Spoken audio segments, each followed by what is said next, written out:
Welcome, welcome, welcome. Welcome to the wrestling portion of the 950 Club. We got Jamal and Josh, and possibly a surprise entrant later on the show. But first and foremost, we are recording almost 24 hours after the news of Cody freaking Rhodes and his shocking request to Roman Reigns for his future matchup with Roman.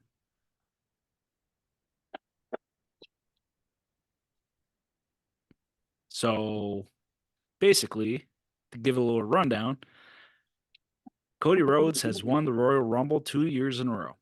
Now, when you win the Royal Rumble, you get main event ticket to WrestleMania. And Cody, the ever growing babyface and populist manager, it seems like he wants the show to be the best it could be. So that's a plus. That's a plus for the Cody fans as well. But the big negative and the wrestling fan logic of it all is that Cody's just, he's giving up his power, if you will, his say in the matter, if you will, because of some backstage politics, especially the last week or so with the ever evolving news. This crazy 2 weeks of WWE news with Netflix acquisition and Vince McMahon's uh, termination, probably for good termination from WWE. So the Rock is officially a board member during this whole chaos.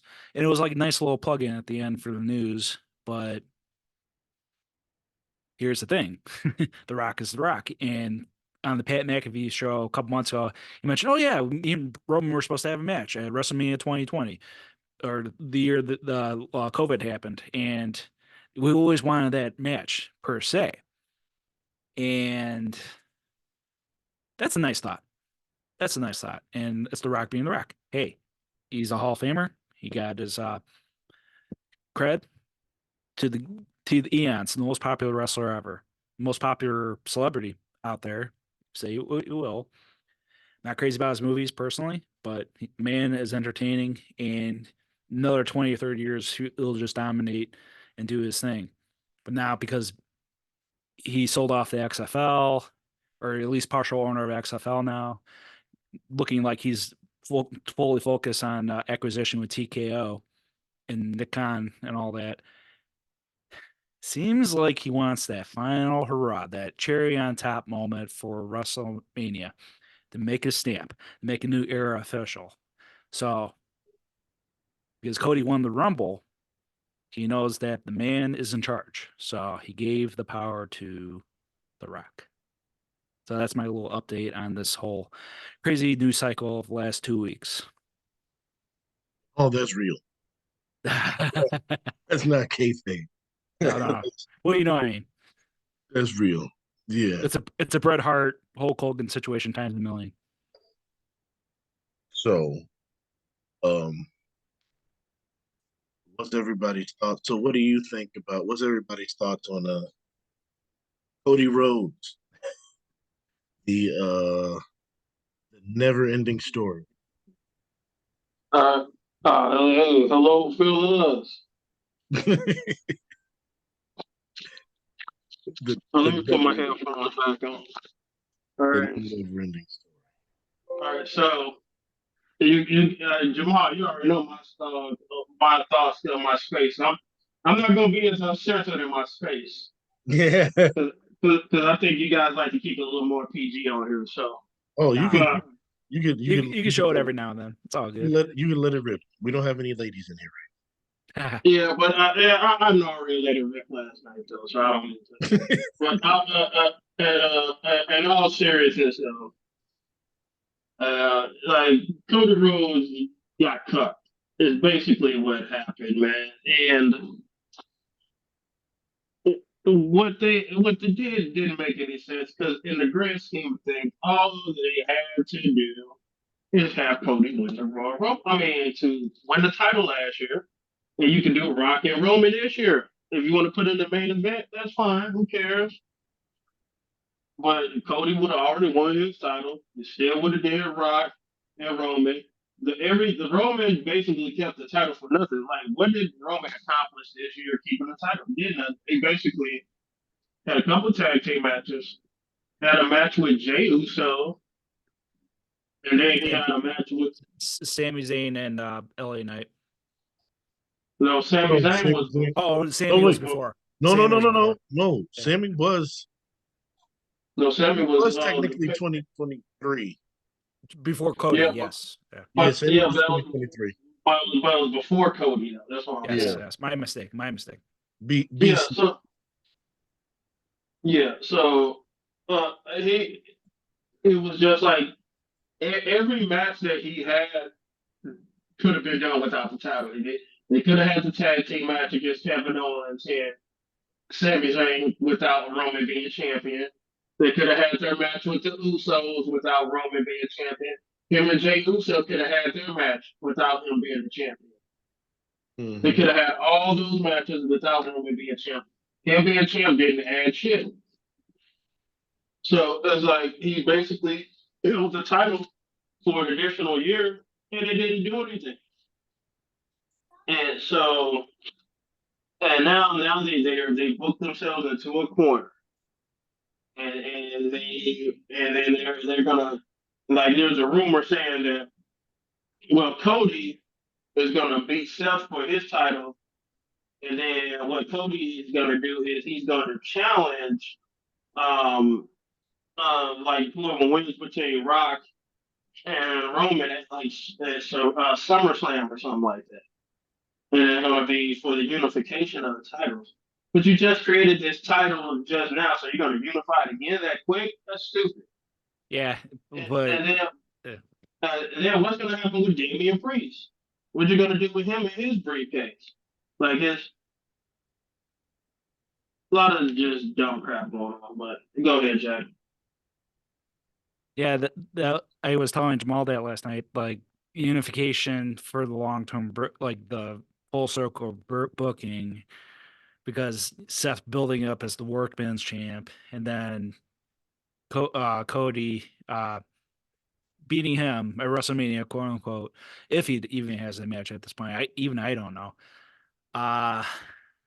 So after he beats Seth, then he faces Roman, possibly like right after to SummerSlam, unifying the title officially for a new era with the TKO brand. Third time, doing it. But ultimately, Roman like making fun of Seth, joshing with him on SmackDown last night, saying he's wearing his wife's clothes, and you call yourself the man. Like he's burying the guy. And even the bigger, longer term booking, the over circle booking is Seth versus Roman. So that's an angle. That's an angle. But reality should be Cody. Yeah, it's a very weird situation. I'm still trying to make it all. I get it. Rock's a big star. But it's kind of like I was telling Josh last night. I think the only way you could really make this thing work is you're gonna have to turn Rock heel. He's gonna have to go back to Hollywood Rock or corporate champion Rock. Yeah, corporate champions, similar events and where I'm the Rock. I'm the real head of the table. I'm on the board. I wanted this match, and let it go, because the fans are already going to boo him in Philly. Going to boo him in Philly. Cody is trending number one right now because people want Cody instead of Roman. And like I was kind of half joking when I said this to Josh last night, but like in a very strange way, they kind of made Cody an even bigger sympathetic babyface, because now everybody is mad at the WWE and they're mad at The Rock, and they want Cody even more. So in a backwards way, they kind of did the right thing by doing the wrong thing. But the some problem similar is, to Daniel Bryan. yeah, yeah. But the problem is, you don't have somebody win back-to-back Royal Rumbles to challenge for a secondary title that you just created, only for him to win, and then what? It's like we've seen him beat Seth with one arm. So now he's going to beat a halfway recovered Seth. Does that feel like something that you needed to win the Royal Rumble for? No. It feels like you wasted a Royal Rumble by doing this. The only way that they could save this is Cody has to challenge Roman at WrestleMania. Cody has to say, "Listen, Rock, I know we talked. I know you want the match with Roman. You're going to have to come after me. I'm challenging him night 1 for the title. You can get him night 2, and when I'm champion, you could have a shot at the title the Raw after Mania if you want. But I won the Rumble. My shot. I won Roman. That's the only way this is going to work. And Roman has to turn heel. That's the only way it works. I mean, and The Rock has to turn heel. That's the only way it works. It can't work with babyface Rock. It's not going to work. He's already healing the fans. I think they said that video with him and Roman is the most disliked video in WWE YouTube history or something. Almost 400 dislikes. Yes. 400,000 dislikes. You really think The Rock gonna get booed in Philly though? They booed him in Philly last at the Royal Rumble when Roman won. They booed Roman, not the. Yeah, they because they No, how they they booed handled Rock. it. They booed Rock because remember they were booing Roman, and then they tried to bring The Rock out there to kind of like soothe things over, and they started booing The Rock, and the dirt sheet took to be believed. Why The Rock was mad at WWE for a while, like why'd you put me in a position to get booed? So I think Philly's definitely going to boo Rock, especially seeing the backlash that people are having. So I'm like, funny thing is, like, there's a lot of people that's like trolling Cody, like, ha, you're never going to finish the story. That sucks. But like, in all honesty, most people are mad for him. For him, they're mad about something that they didn't want anyway. Everybody was mad that he won the Rumble again. It's like, hey, Cody, he had his baby face, but you had people that's like, in. But now everybody just feels awful for the guy and actually wants the match. It's the wrong way to do it, but it might end up working for him if they do this in the right way or not. But good work out for him.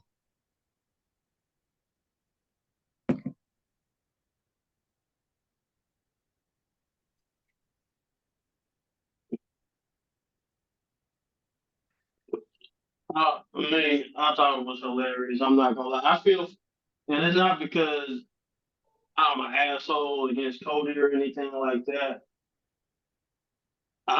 It's funny to me because everybody got Triple H as their fucking savior.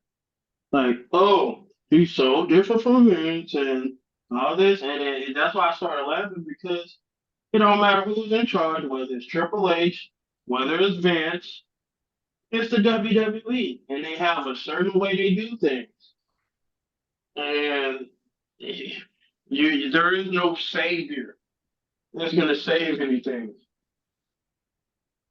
You have to you have to understand. Triple H is not gonna run WWE the same way he runs NXT. Yeah, because there's more at play, and especially with The Rock. Now it's like officially the Rock era. I mean, he's a board member. Like he has the final say. Yeah. And what's so crazy is back in the day, The Rock. I mean, Triple H and Shawn Michaels were trying to hold The Rock back and use their political power on The Rock. Now The Rock's like, "Gotcha, motherfucker! I got the power now." Triple H, you can do the chaperone. I could be doing all DC movies. See ya. Yeah, they said the Rock might have more power in WWE and Triple H now. Good, good. I mean, he does have. Look, man, he bought the XFL from Vince. Now he's a board member. He got the name to the Rock back. Like, Full ownership of the Rock. yeah, full ownership. Full ownership. They gave him a bag. Like, That's gonna feed families for generations, man. mm-hmm. That's why he gonna say he the head of the table because he can feed families for generations on top of generations, long after he gone. That's why he's got to be a heel. He's got to be a heel. I don't think he's going to do it, but he has to be for this to work. He's going to have to turn heel. That doesn't mean Roman, the You think the babyface, Rock gonna turn heel though, man? is going to. You're going Well, to have a heel versus heel match. That's the only way that it's going to work. A heel versus heel at Mania? The people are not going to cheer The Rock. Not after this.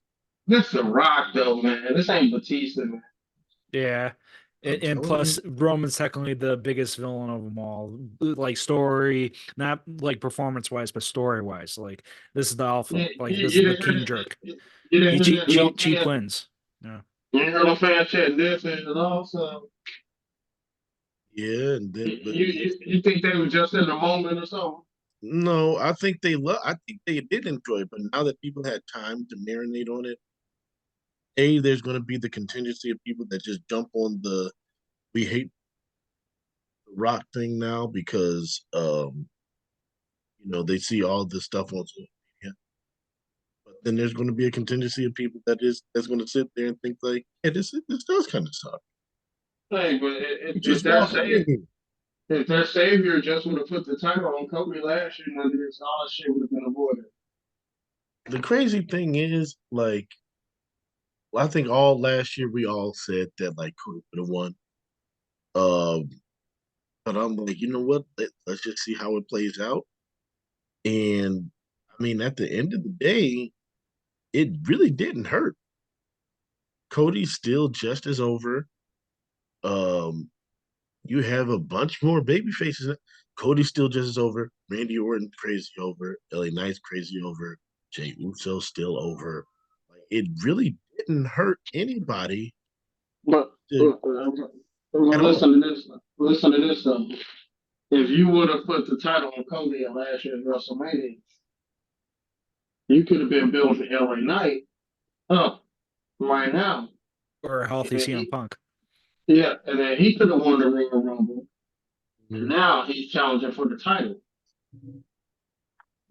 See, the thing for me, you could do ifs all day. The problem is the biggest issue is they let Cody win the Royal Rumble. If Cody didn't win the Royal Rumble again, this wouldn't be a problem because we would still expect Roman. But if The Rock stepped in, it would be like, you had your shot. But with him winning the Rumble again, that's where the issue comes in. That's where the issue comes in. Now, granted, they got a lot to deal with because Hulk got hurt, so that ruined Seth's match. And Brock Lesnar is radioactive right now. I'm glad that they were smart enough to not bring him back in, but that's a big WrestleMania match that you can't have anymore. So I get where Rock kind of come in and play the savior and save WrestleMania by main eventing versus Roman on this long off put match. But having Cody win the Royal Rumble again, got to go against Roman. That's the only thing that makes sense. Otherwise, everything you've done with him up until now, it's nothing. It's nothing. You can't have the babyface lie. So if he says he wants to finish his story, with Cody. He can't finish his story with. Got to be Roman. And if you unify the title again, So you're unifying 3 titles? What is this, Eddie Kingston? Like, you can't. No, John Moxley. you can't do that. If you unify the title that they just created, that goes against what the title was created for, and now you have 3. Like, it's stupid. You're just creating titles to now. You can't do that. You cannot. You cannot do that. Not do that. Cody challenged Roman night 1. Cody can beat Roman. Still do Roman Rock night. Still do Roman Rock headline night. Rock still gets his WrestleMania main event. He still gets to finish his story. Roman works 2 times in a weekend. It won't, like, it's the only thing that really works in my eye. But I'm just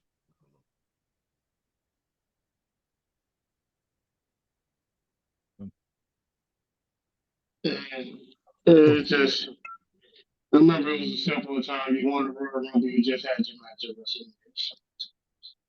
Simple time. Well, that'll be my following up question.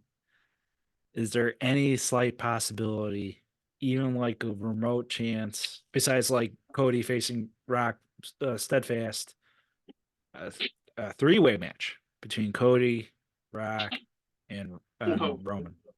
Well, before we get to that, we can't forget Damian Priest. Why is nobody mentioning Damian Priest?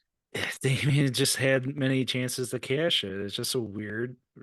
Unfortunately, it's a Like, super weird but Money in you Bank. have to factor him into any of this stuff that's going on. Always. Judgment Day is the most popular faction. They should solidify it, but it's just a weird bubble right now. well, they booked themselves again when Seth went down. That was the time for Damien cash in. And Seth is doing that promo, talking about, hey, I got a leg injury, but I'm still going to wrestle at WrestleMania, blah, blah, blah. You cue Damian Priest music. You say, I want my match right now. Damian Priest beats Seth Rollins. Seth has something to come back to and fight for. Damian Priest gets a little run. Before WrestleMania, you have the rematch Seth Rollins, Damian Priest. Ben Balor gets jealous, stops Damian Priest from winning. Seth gets the title back. Damian Priest and breaks away from the Judgment Day. You set up Priest versus Balor at WrestleMania. It works for everybody. It's an easy story. That's what the briefcase. That's a good reason for the briefcase. Break glass in case of emergency. Everybody will buy that because everybody knows what's going on. But I don't know why they won't do it. Instead, they're trotting Seth Rollins out there every week to promos when the dude could just cue his music and cash in. Why won't he? Why isn't he doing that? Every time he's in the match, he cashes in or runs out there. Why can't he run out there during the promo and cash in? Yeah, and plus with the injured Seth too. Like ideally, you can recover by the time, but we want to make sure. Like I'd rather have you 110% Seth. It is what it is. He can recover in time. He can have the match the day before WrestleMania, or 2 weeks before, whatever. It will give Seth Rollins a warm up match before Mania. He gets the title back. You don't want to play hot potato with the title, but I mean, in this case, we'll be all right. I mean, it, we all know what's going on. I know. Just let it rock. And I would have done. I would personally, I would have done Seth Improve since um, Punk got hurt. Yeah, that's the thing. Like both of them were hurt. Everyone was like thinking that's in Survivor Series, and it's understandable. We won't be mad at Seth. And yeah, unfortunately, it's the number 2 championship. It's a weird time to. That's why I mentioned like they should just keep it simple. Drew is a factor as well, and Drew maybe Elimination Chamber. Somebody has to win something for Elimination Chamber. Intercontinental is a weird one though, because you're facing the monster or Monster Gunther. So Logan Paul, maybe. I thought you were about to say the monster among men.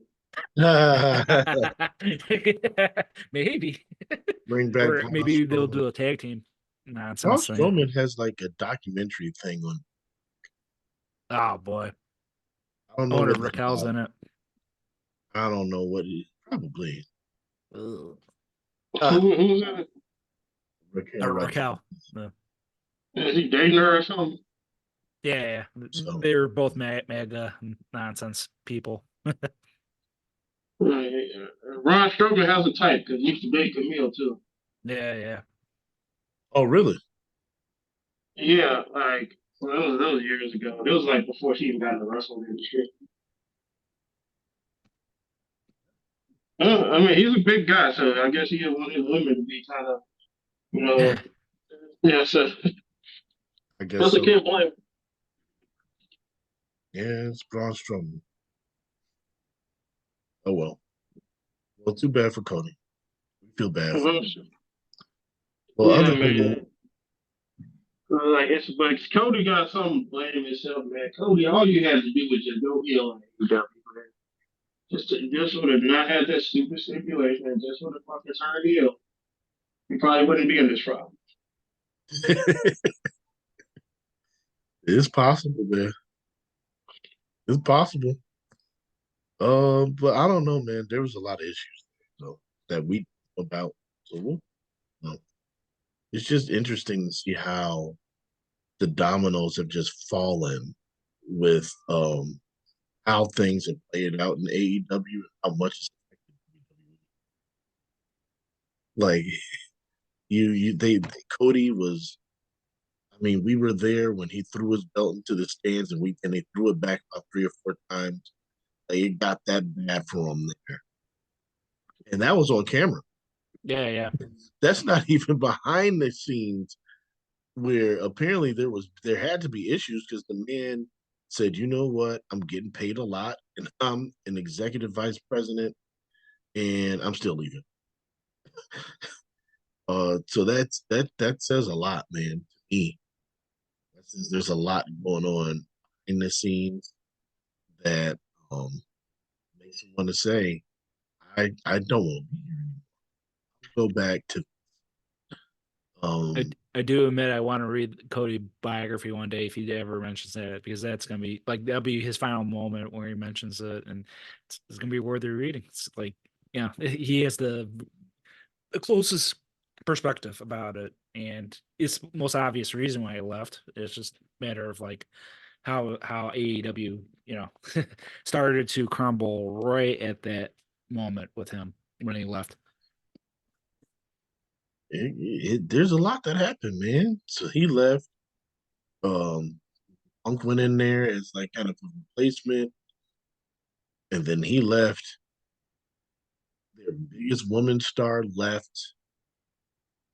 Um, that's Brandy left after him, right? If I remember, who his wife, Brandy Rhodes. he left with. If I'm not mistaken. I don't. Okay, I okay. don't. I thought it was like a weird thing where she was like there for a little bit longer, or the other way around. I don't. I don't know. But yeah, I mean that happened. All that stuff happened, man. And he came back to that big reaction at WrestleMania, and he was over after that.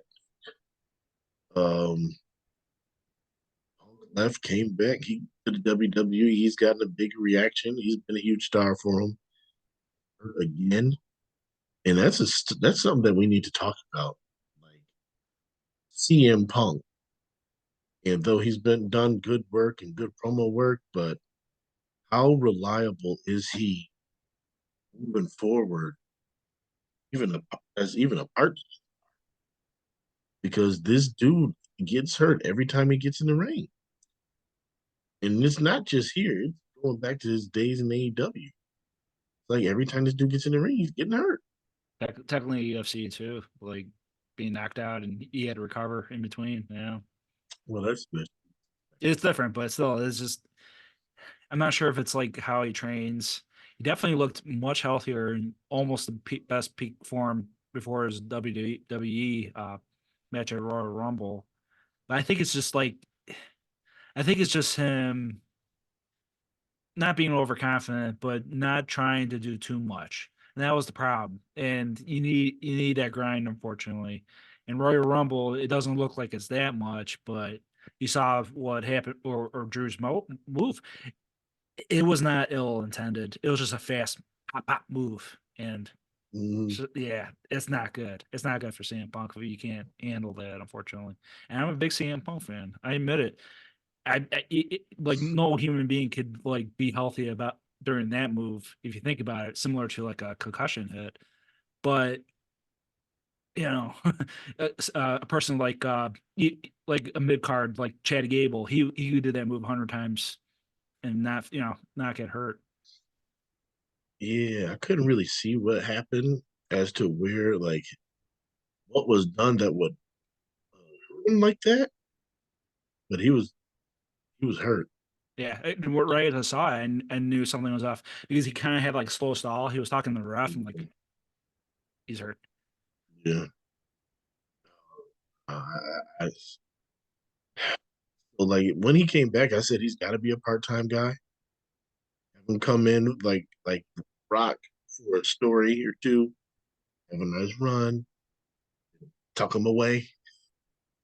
Um, because he just doesn't seem to be able to hold up anymore, man. I don't know. What do you think, Josh?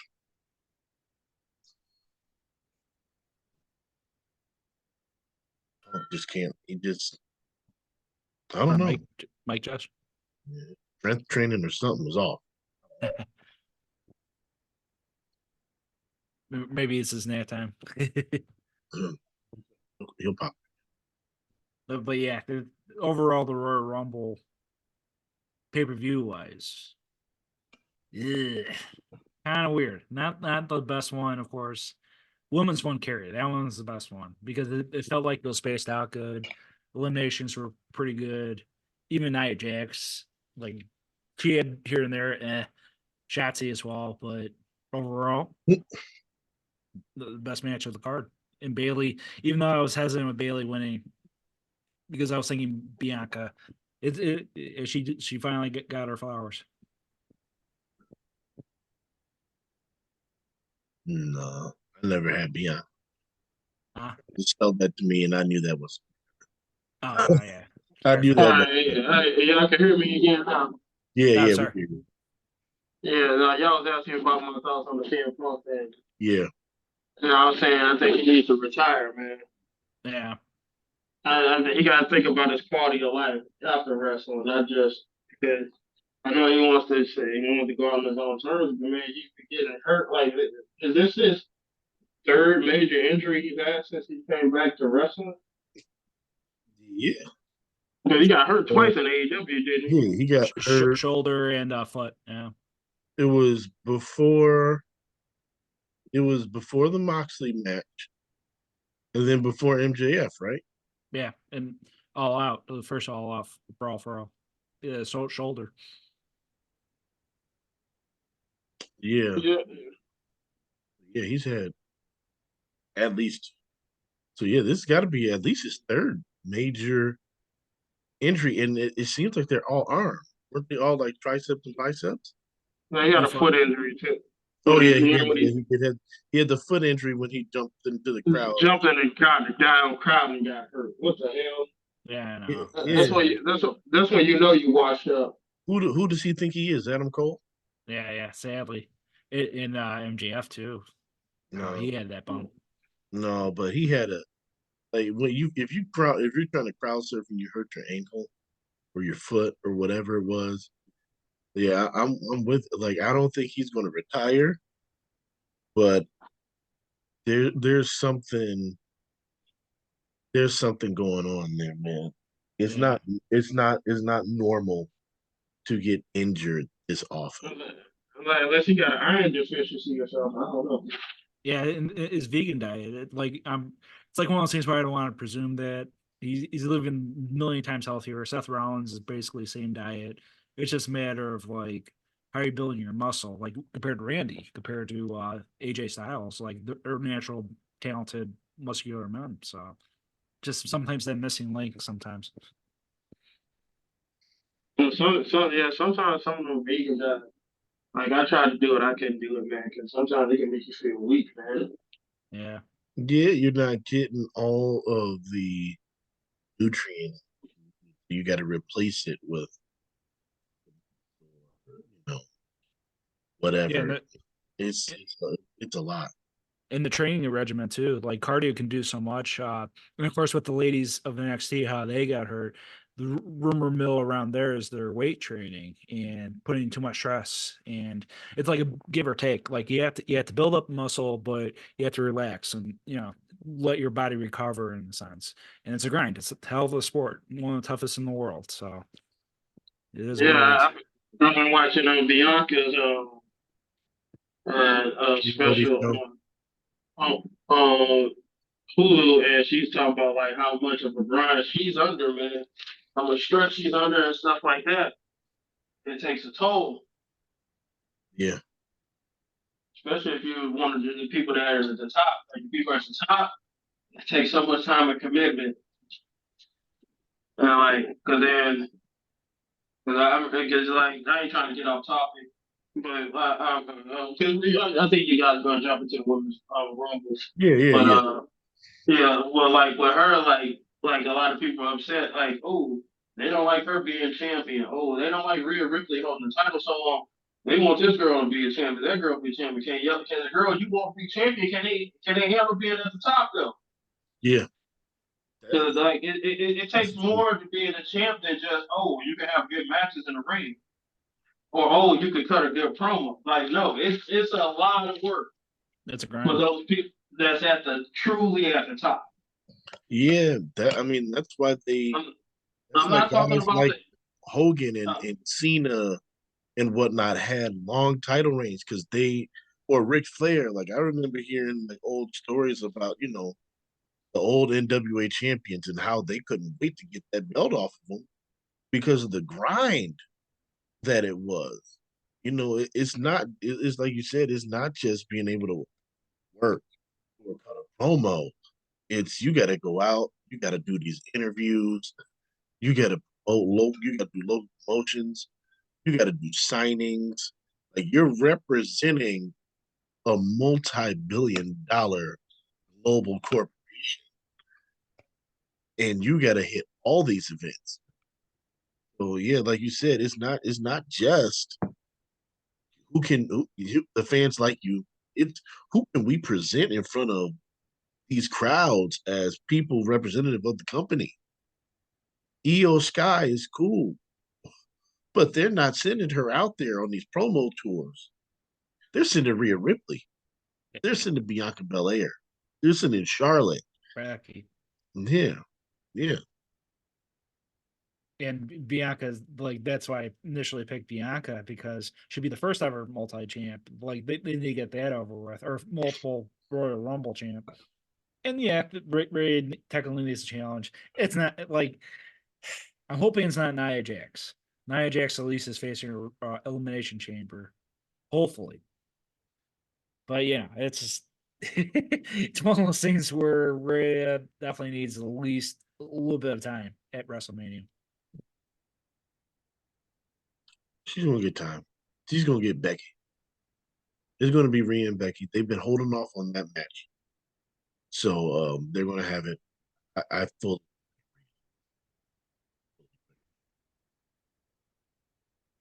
So technically, Becky would win the women's elimination chamber.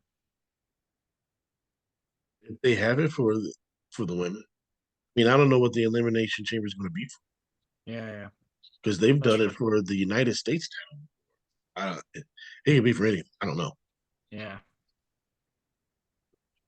I think with elimination chamber in Australia, I think Rhea is definitely going to have a match. that's the thing. I think At least with Nia. Yeah. she's going to have a match. Maybe it'll be her and Indy Hartwell. no, there's Yes. gonna be her. It's gonna be her and I. Oh, Yeah. oh God. Because they ran an angle on Raw and Nia had attacked her Oh yeah. and basically laid her out. What's today? Saturday? Saturday. No. Yeah, I didn't. I missed all that. So Nia laid out Yeah. Rhea Rip. Oh yeah. Because she told Bailey, like, don't choose her because she's not going to make it to WrestleMania or something. Yeah, so they're gonna do Rhea Ripley. Rhea Ripley, because Eddie Hart was not a big enough name. No, I'm sorry. Sorry. She'll be at least be Elimination Chamber. Even in Australia, she's not a big enough name. No shame. She's still a rookie and the shortest reign women's champion, if I'm not mistaken, sadly, because of her injury. Yeah. But Sorry, Jack. Rhea Ripley, she got to be the main event of that show, though. Yeah. I don't That think. would, you know what? More I think about it, that would be a good main event, like Ray versus Nia. I think it'd be, it's just there. Why not? But it's not like it don't have to be a wrestling classic. It's just Rhea going out to her home country and just have her main event there. That's all it is. I'll tell you why not. Because you don't want one of your main attractions for WrestleMania getting hurt before the WrestleMania match. I mean, Nia will be careful. Nia will be careful. She knows how. Nia has a reputation that's all I'm saying. But Nia knows how important Rhea is, man. She's gonna be extra careful. I hope she is. She's gonna do every miss punch. Becky was important when she busted her face. Did you see that bonsai bomb that she gave when she first came back and nearly flattened the girl? Yeah, she almost killed Kyrie. Yeah, hey, she got Becky even more over when she busted her nose. You know that's again one of those things where bad thing happened, but it just made it even better. That's a moment that's gonna live on forever. Yeah, I knew it. Yeah. So Nia helped out, man. Yeah, she hurt somebody into getting more over. That's good. To her credit, she owns up to it at least. To her credit, she's been a little better since she got back. You can't talk about Ty and Jimmy's BBW. I don't care. I'll talk about it. Nah, I mean, I'm just talking shit. It's these two guys that we know, man. They on social media. Oh boy. I don't want to talk about them, man. They're kind of pathetic. Oh man, Jimmy would have fight you, man. Oh man. I ain't worried about those slow ass punches he throwing. Oh, that was funny. Oh no. He showed that boxing video. I'm like, what the hell? He tagged you in. Like really? Yeah. Tagged you in it. I said something. It wasn't even nothing like terrible. He said something about like the winter or something. No, I basically said summer is the worst season. I was kind of trolling. Yeah, you were trolling, but he took you serious. No, but I wasn't trolling about the heat. I hate that fucking 100-degree weather shit. He was like, "Oh man, you complaining? You should kind of like you wouldn't experience the Canada winter." It's like, why do motherfuckers always got to go to the fucking extreme? Yeah. like goddamn. Just because I said I don't like the fucking heat doesn't mean I'm saying I love the goddamn cold either. The funny thing is, like, I trolled you back, saying something. And he didn't get it. Thought I was serious. He thought we were tag teaming on John.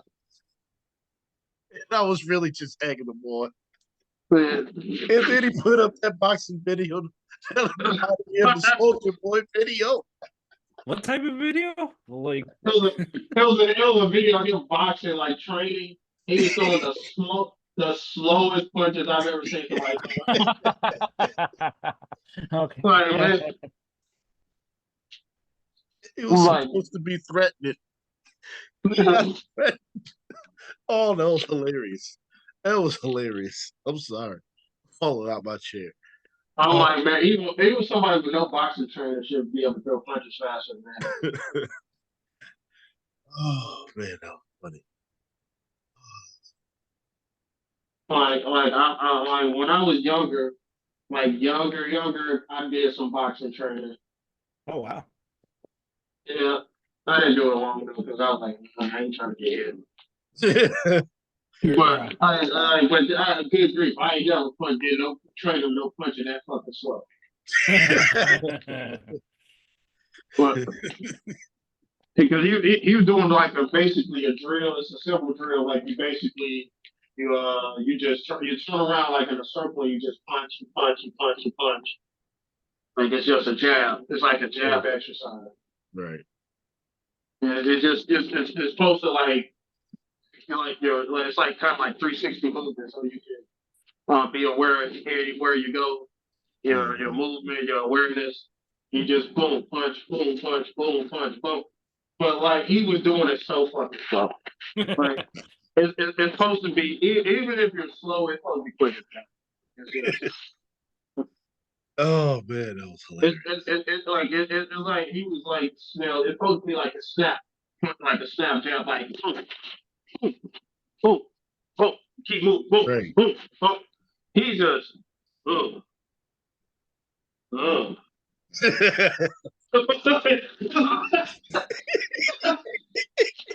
tagged you in it. He got my slow punches. It was just, I was like, please, I need to find that video, man. I'm gonna send it to you, Jack, man. I gotta find it. I gotta find that video, man. Oh man, I gotta find that thread just so you can see how ridiculous it was. You see, sometimes trolling get you in situations, and me and Josh end up. We gotta take turns trolling, and we always end up in situations. Especially for Twitter, that's like the perfect time to meta tweet. Oh man, especially a guy like Rockstar Blaze. Yeah. Your TNA fan. Tell Jimmy that Bobby Lashley is not gonna happen. I know already got on that, man. He said, I'm still hopeful.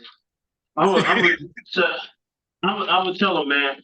If Cody won the Royal Rumble 2 years in a row and he's getting down the way he's getting down, what the hell makes you think like what Lashley is gonna like facing off the final testament?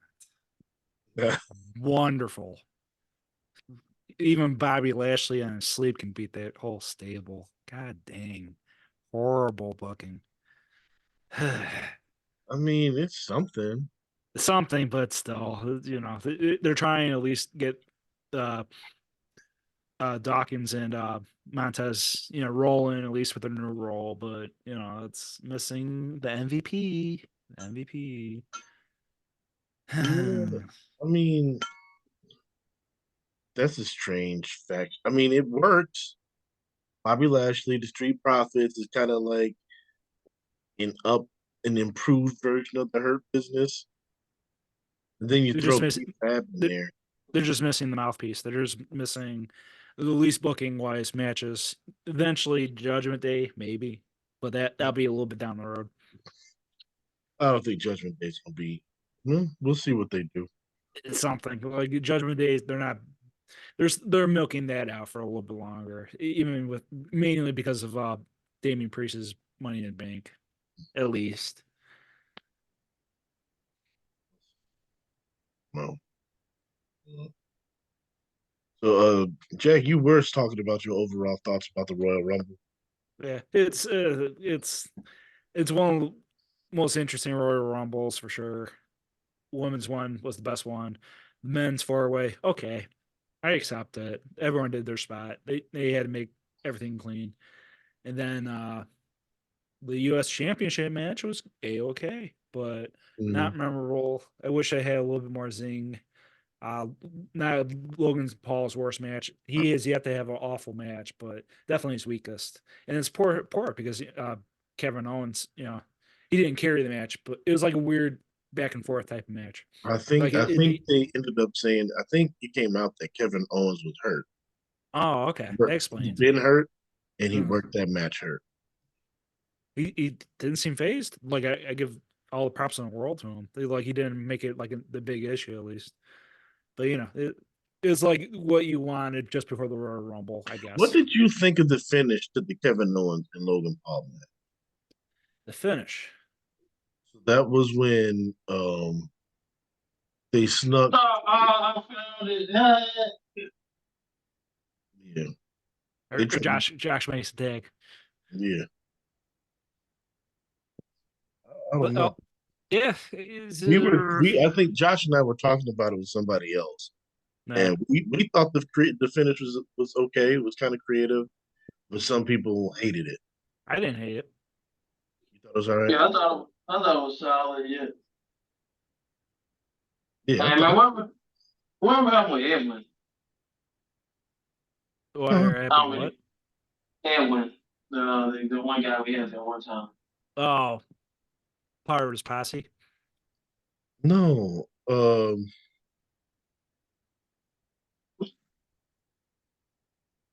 talking about? He's talking about. I don't know. I can't find him. Hmm. I can't get in touch with him. Hey, Jack, I sent you the video on Twitter, man. Oh, okay. Let me see. You'll see him throwing these slow ass punches, man. Oh, that was funny. But yeah, overall, Each and every beat. It's only doing left.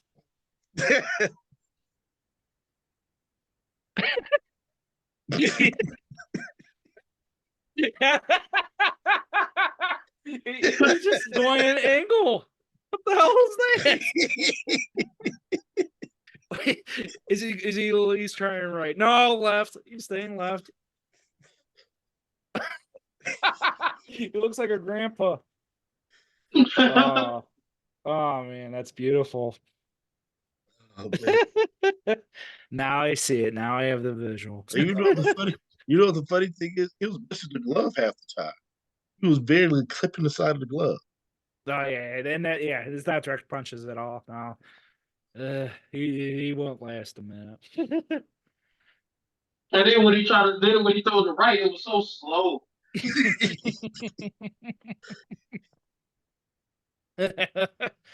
Oh man. I gotta watch this again.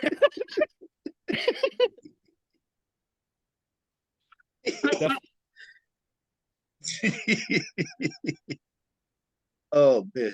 Do you feel threatened, Josh? You feel Hell threatened? no.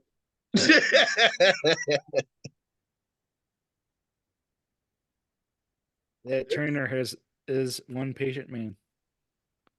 That right isn't even good. No, it's just a little. Oh my God! Not It's even realizing it, but he's It's- pulling back before he yeah. throws the right, which is yeah. ruining his power.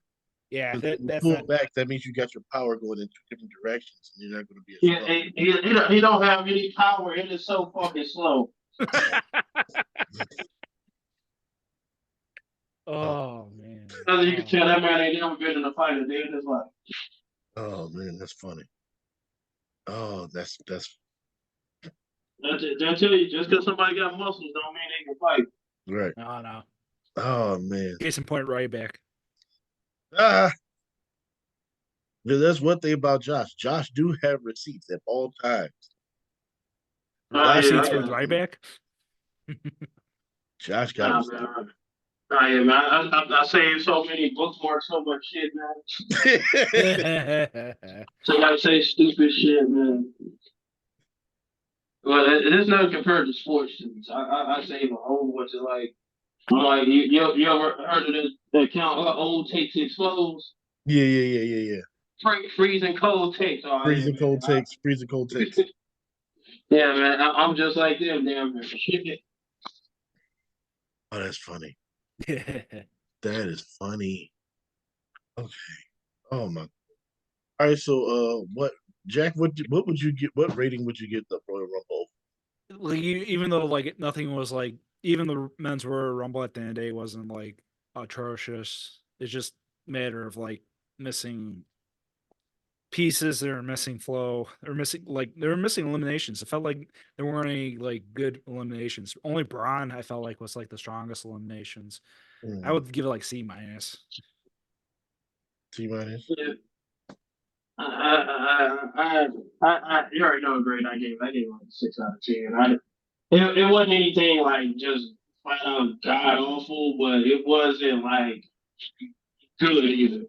It Yeah. was just, uh, it was like for it to be the Royal Rumble, you kind of expected more. You're like, this is Rhodes of WrestleMania. You thinking it's gonna be Yeah.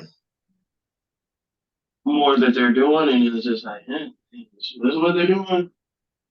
Yeah, Like it'd have been better if the Rock would have fucking won the Rumble. Right. You might have had some people pissed, but like at least it wouldn't be like how they are now. no, it'd been similar to Triple H when he won the last time. No. So here, Yeah. this is the thing to think about. Like, if CM Punk doesn't get hurt, then what's Cody doing at WrestleMania? Possibly Maybe Drew. they still keep the match.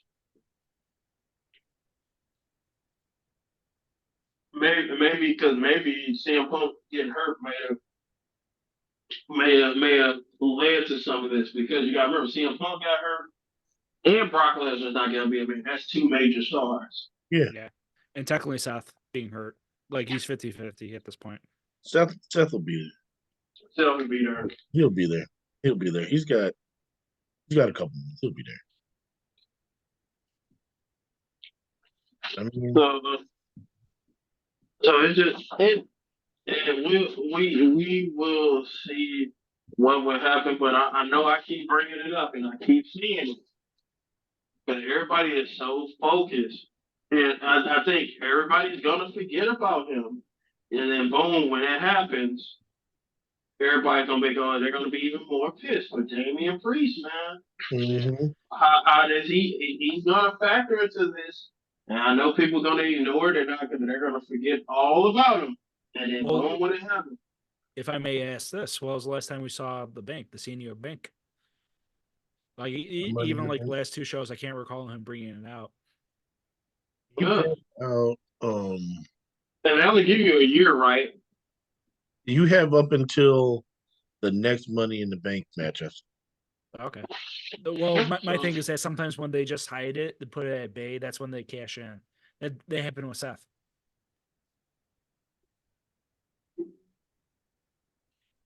No, look, man. I mean, they really could have Damian Priest sneak in and beat Seth and not let Cody win, and that might throw some major heat on that. That could work, maybe. But then, I mean, that means you're keeping Damian Priest a heel. Yeah. If you're gonna keep him a heel, then you can't keep him a heel and break him away from Judgment Day at the same time. I don't think they've done a good job of doing like a potential babyface turn. Yeah, like because I think that's why they have him aligned with R-Truth. Because like when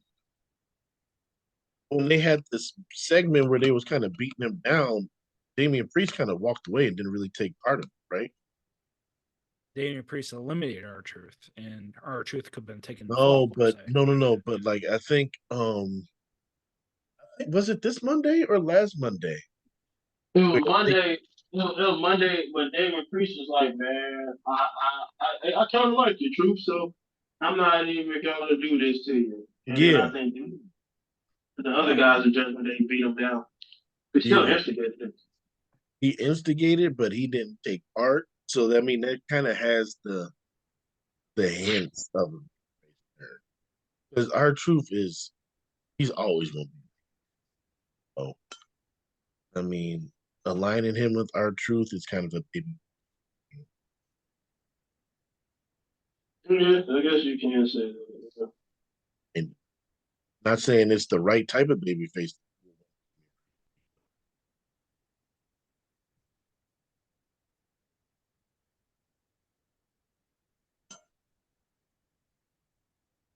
Oh, yeah. You know what? When I first watched it, I gave the Royal Rumble like a 7, and that was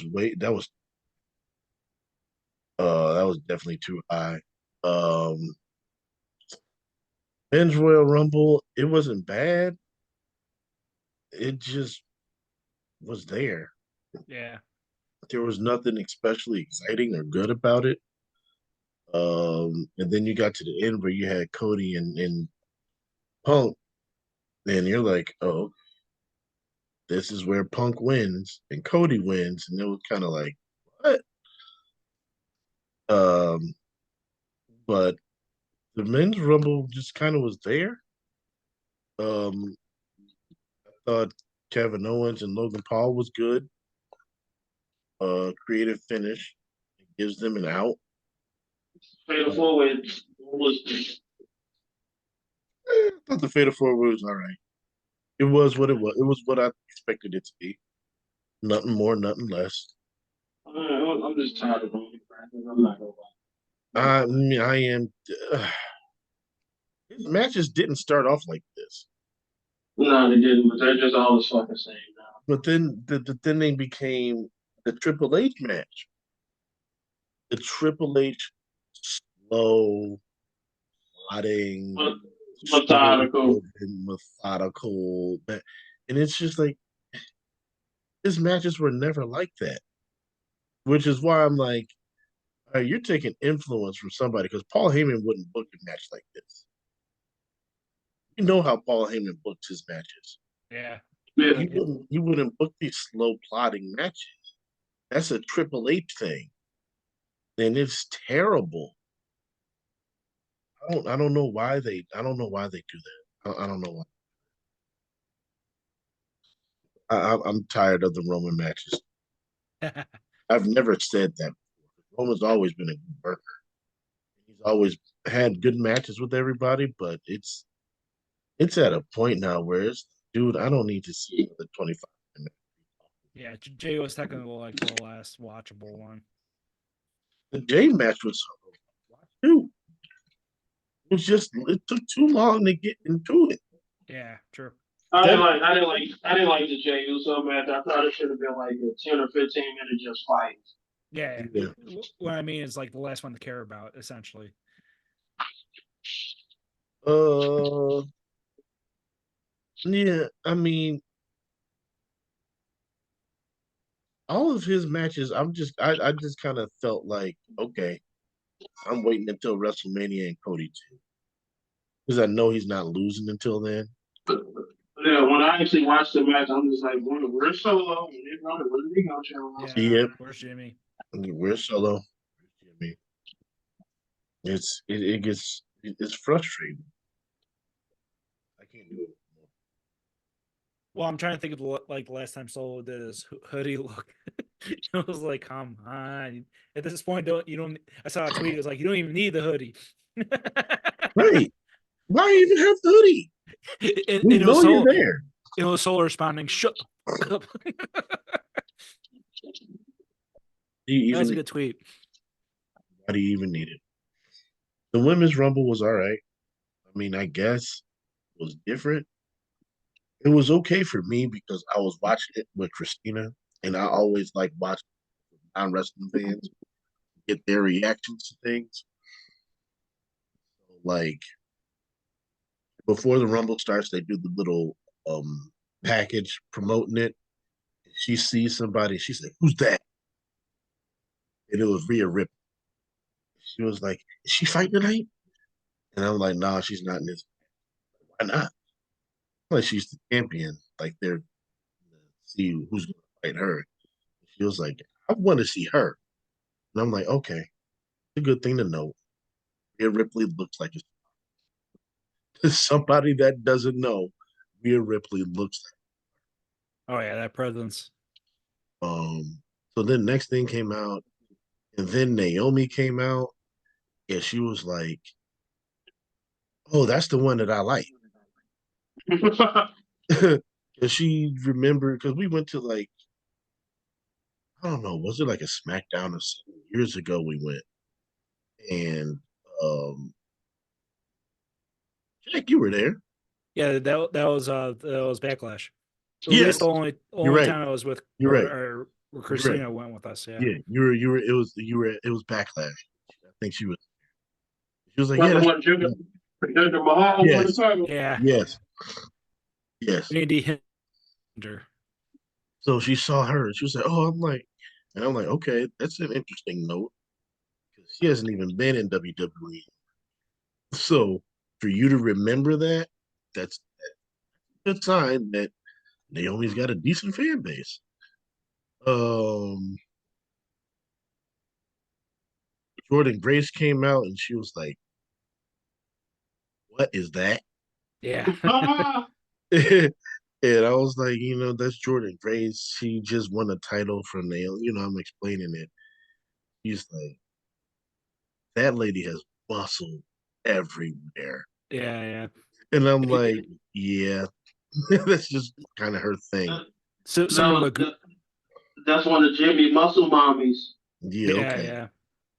Yeah, And similar to Gunther, she used to be a little bit rounder, a little bit robust, but yeah. then she I, I, muscle too. I'm trying to remember the old um Jay Briscoe promo. You look better when you was fat, bitch. Yeah. Good old Jay. That was funny.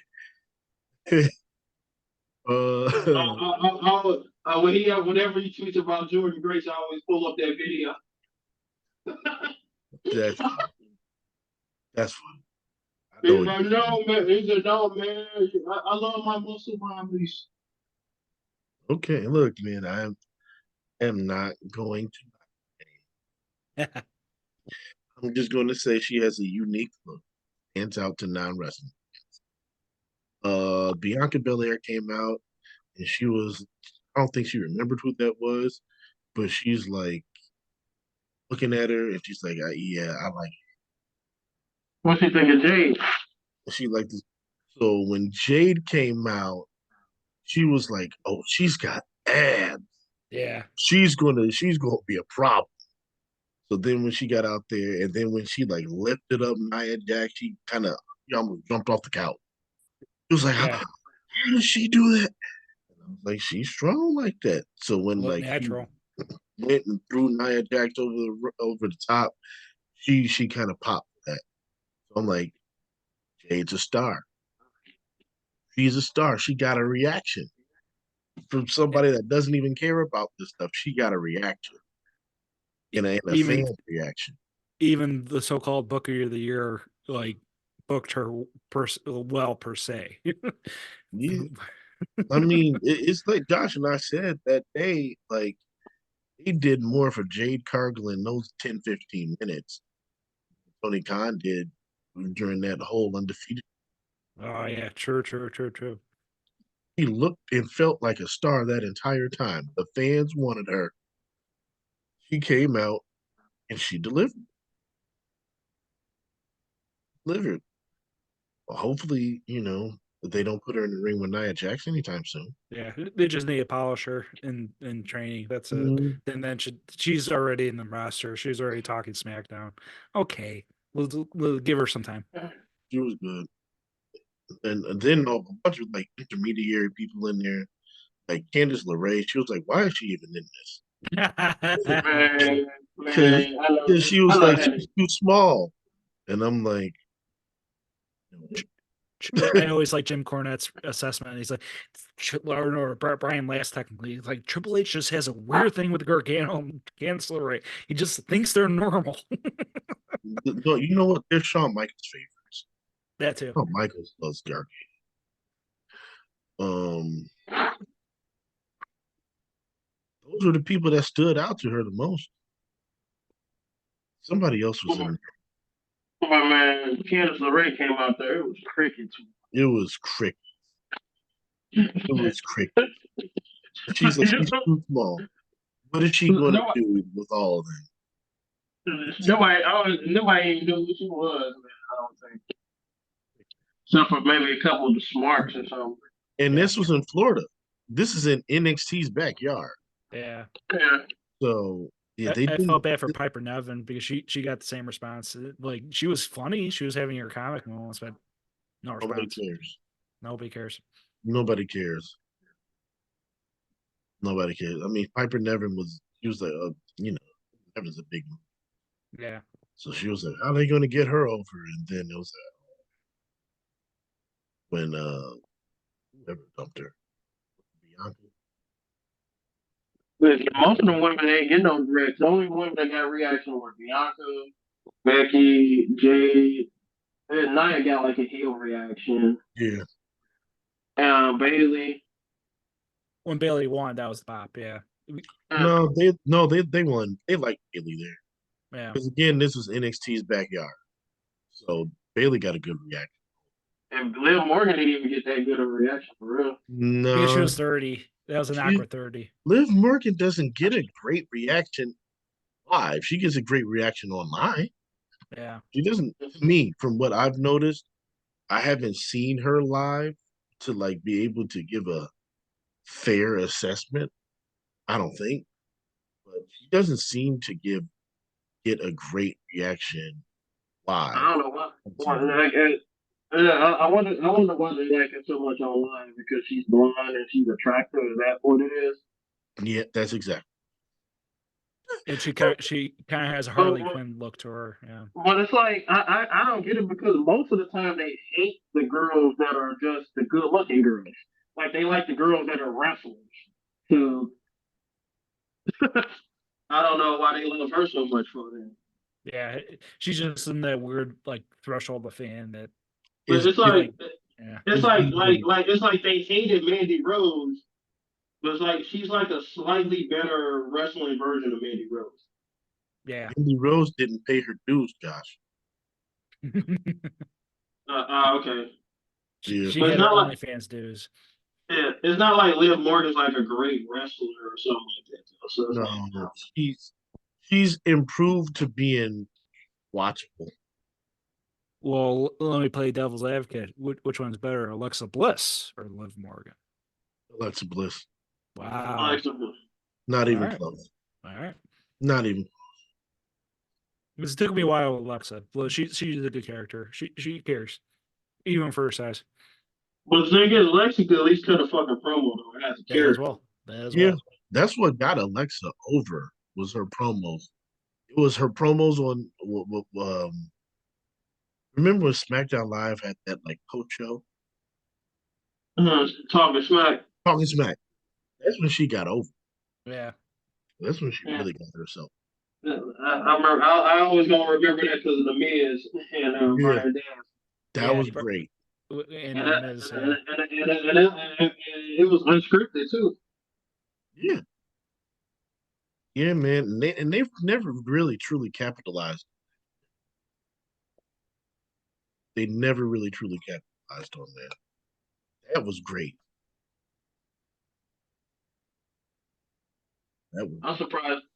AEW never created something like that. Because they always want to. Especially with their stupid like press conferences. I'm not surprised. They don't have to because they do it on Twitter every day. Oh, okay. Tony Khan's Twitter. Tony Khan's he's so fucking sensitive, man. Yeah.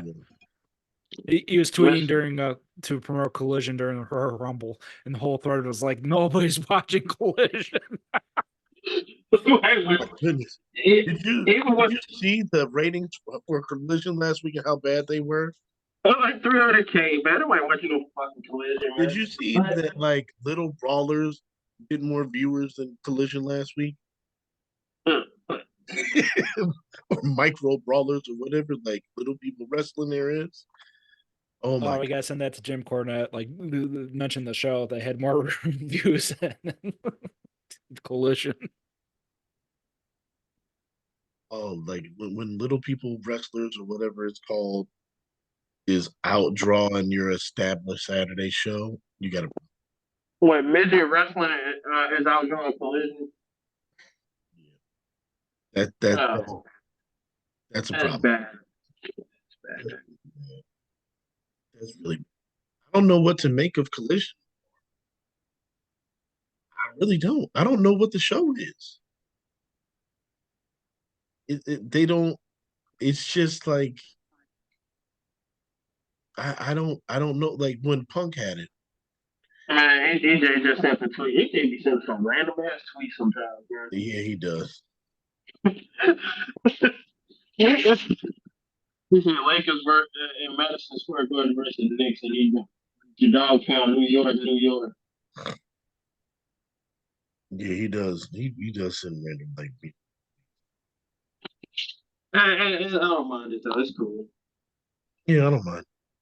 Yeah, like when he sent this like UNC or Duke. Like, He must not know you a UNC fan. uh, well, no.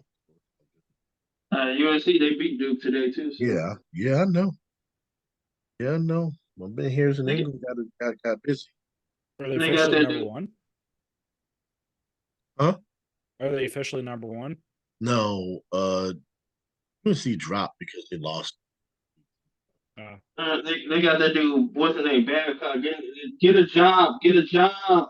Motherfucker been in college forever, boy. What's his name? Babcock. I don't know. Armando Pecas. Yeah, him, man. Yeah. That motherfucker been there forever, bro. Yes, he has. I think he one of those COVID seniors though, man, because I think they gave like people like an extra year. Yeah, I think Cause he's. cause they do it in football, Yeah, so I guess they do it in basketball too.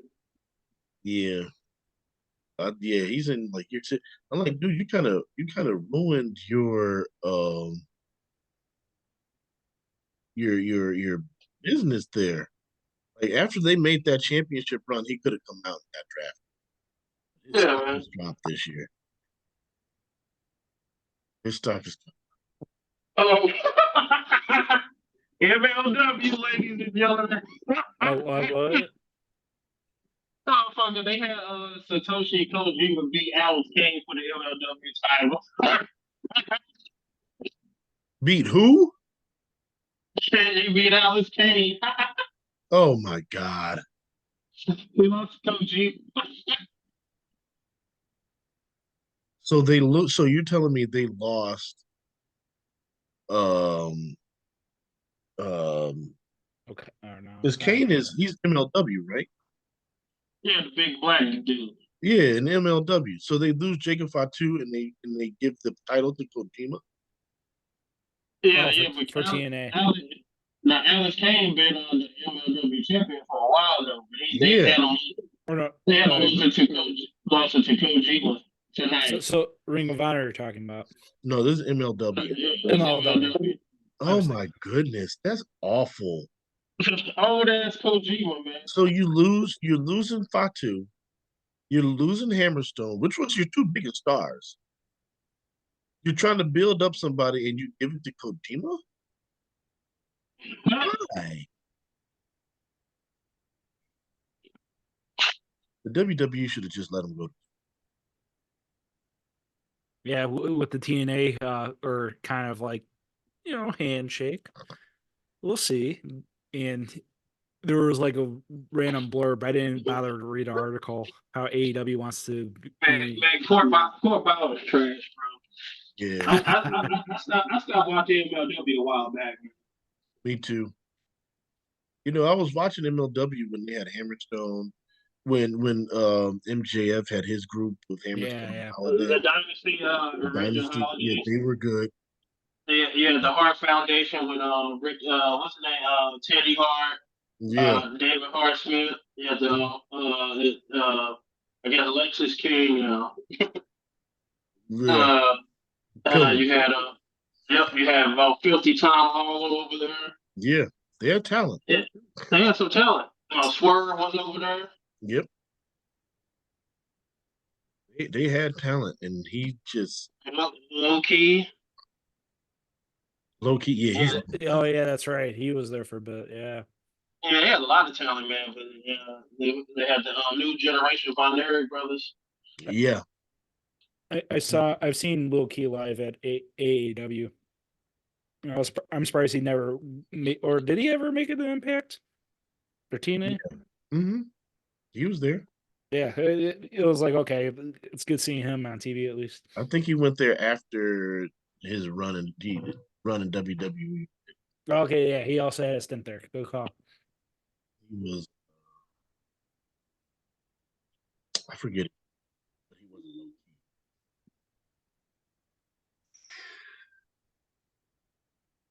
wasn't low You know, key.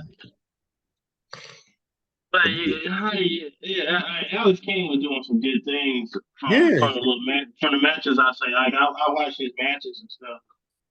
Thank God this boy lives the fucking machine, man. but I Who don't. did who did Kojima fit? Was it CM Punk at Forbidden Door? Yeah, I think so. Yeah. Yeah, and Yeah, even yeah, that was CM rough. Punk could do so much. It was rough, man. That was rough. That was rough. Where do you guys think Okada's going? He should go to AEW, man. Yeah, Tony Khan would just give him that paybook. And Yeah, basically, the Japanese transition that'll be more seamless. Kojima's 53 years old. I'm not gonna lie. I thought he was older than that, man. I was just about to say that's younger than I thought. How old is Suzuki? Suzuki, Suzuki, he's got to be 50.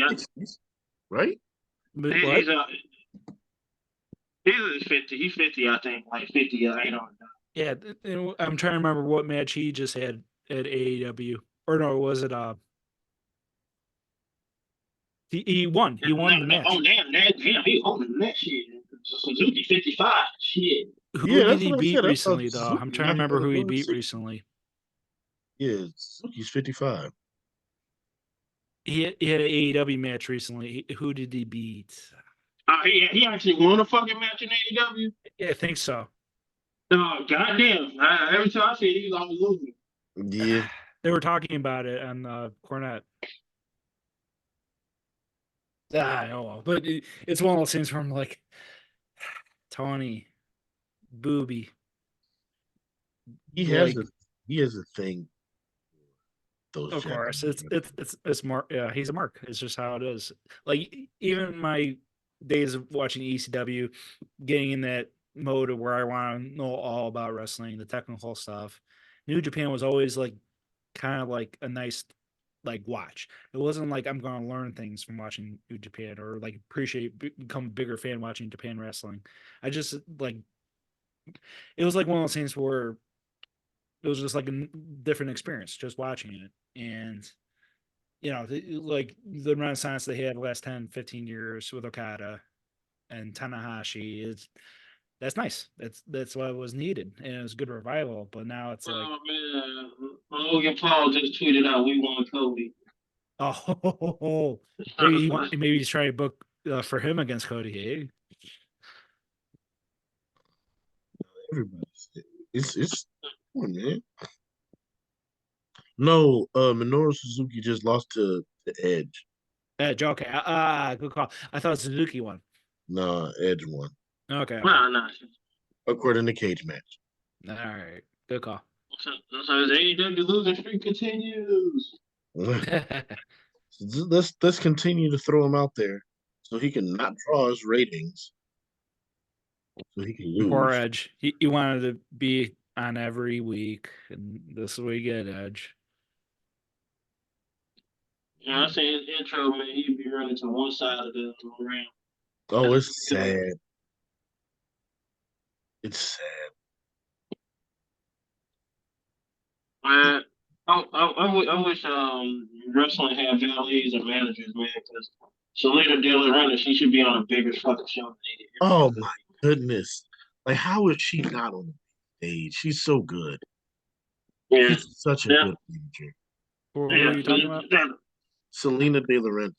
Oh, okay. Yeah, Yeah. she should be on AEW or WWE, like, but they don't give a fuck about managers or No, Valley.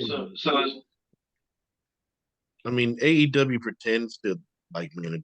They don't let them do anything. she just came around the wrong time. She should have been around like in the 80s or Yeah. Yeah, yeah, she would have been great.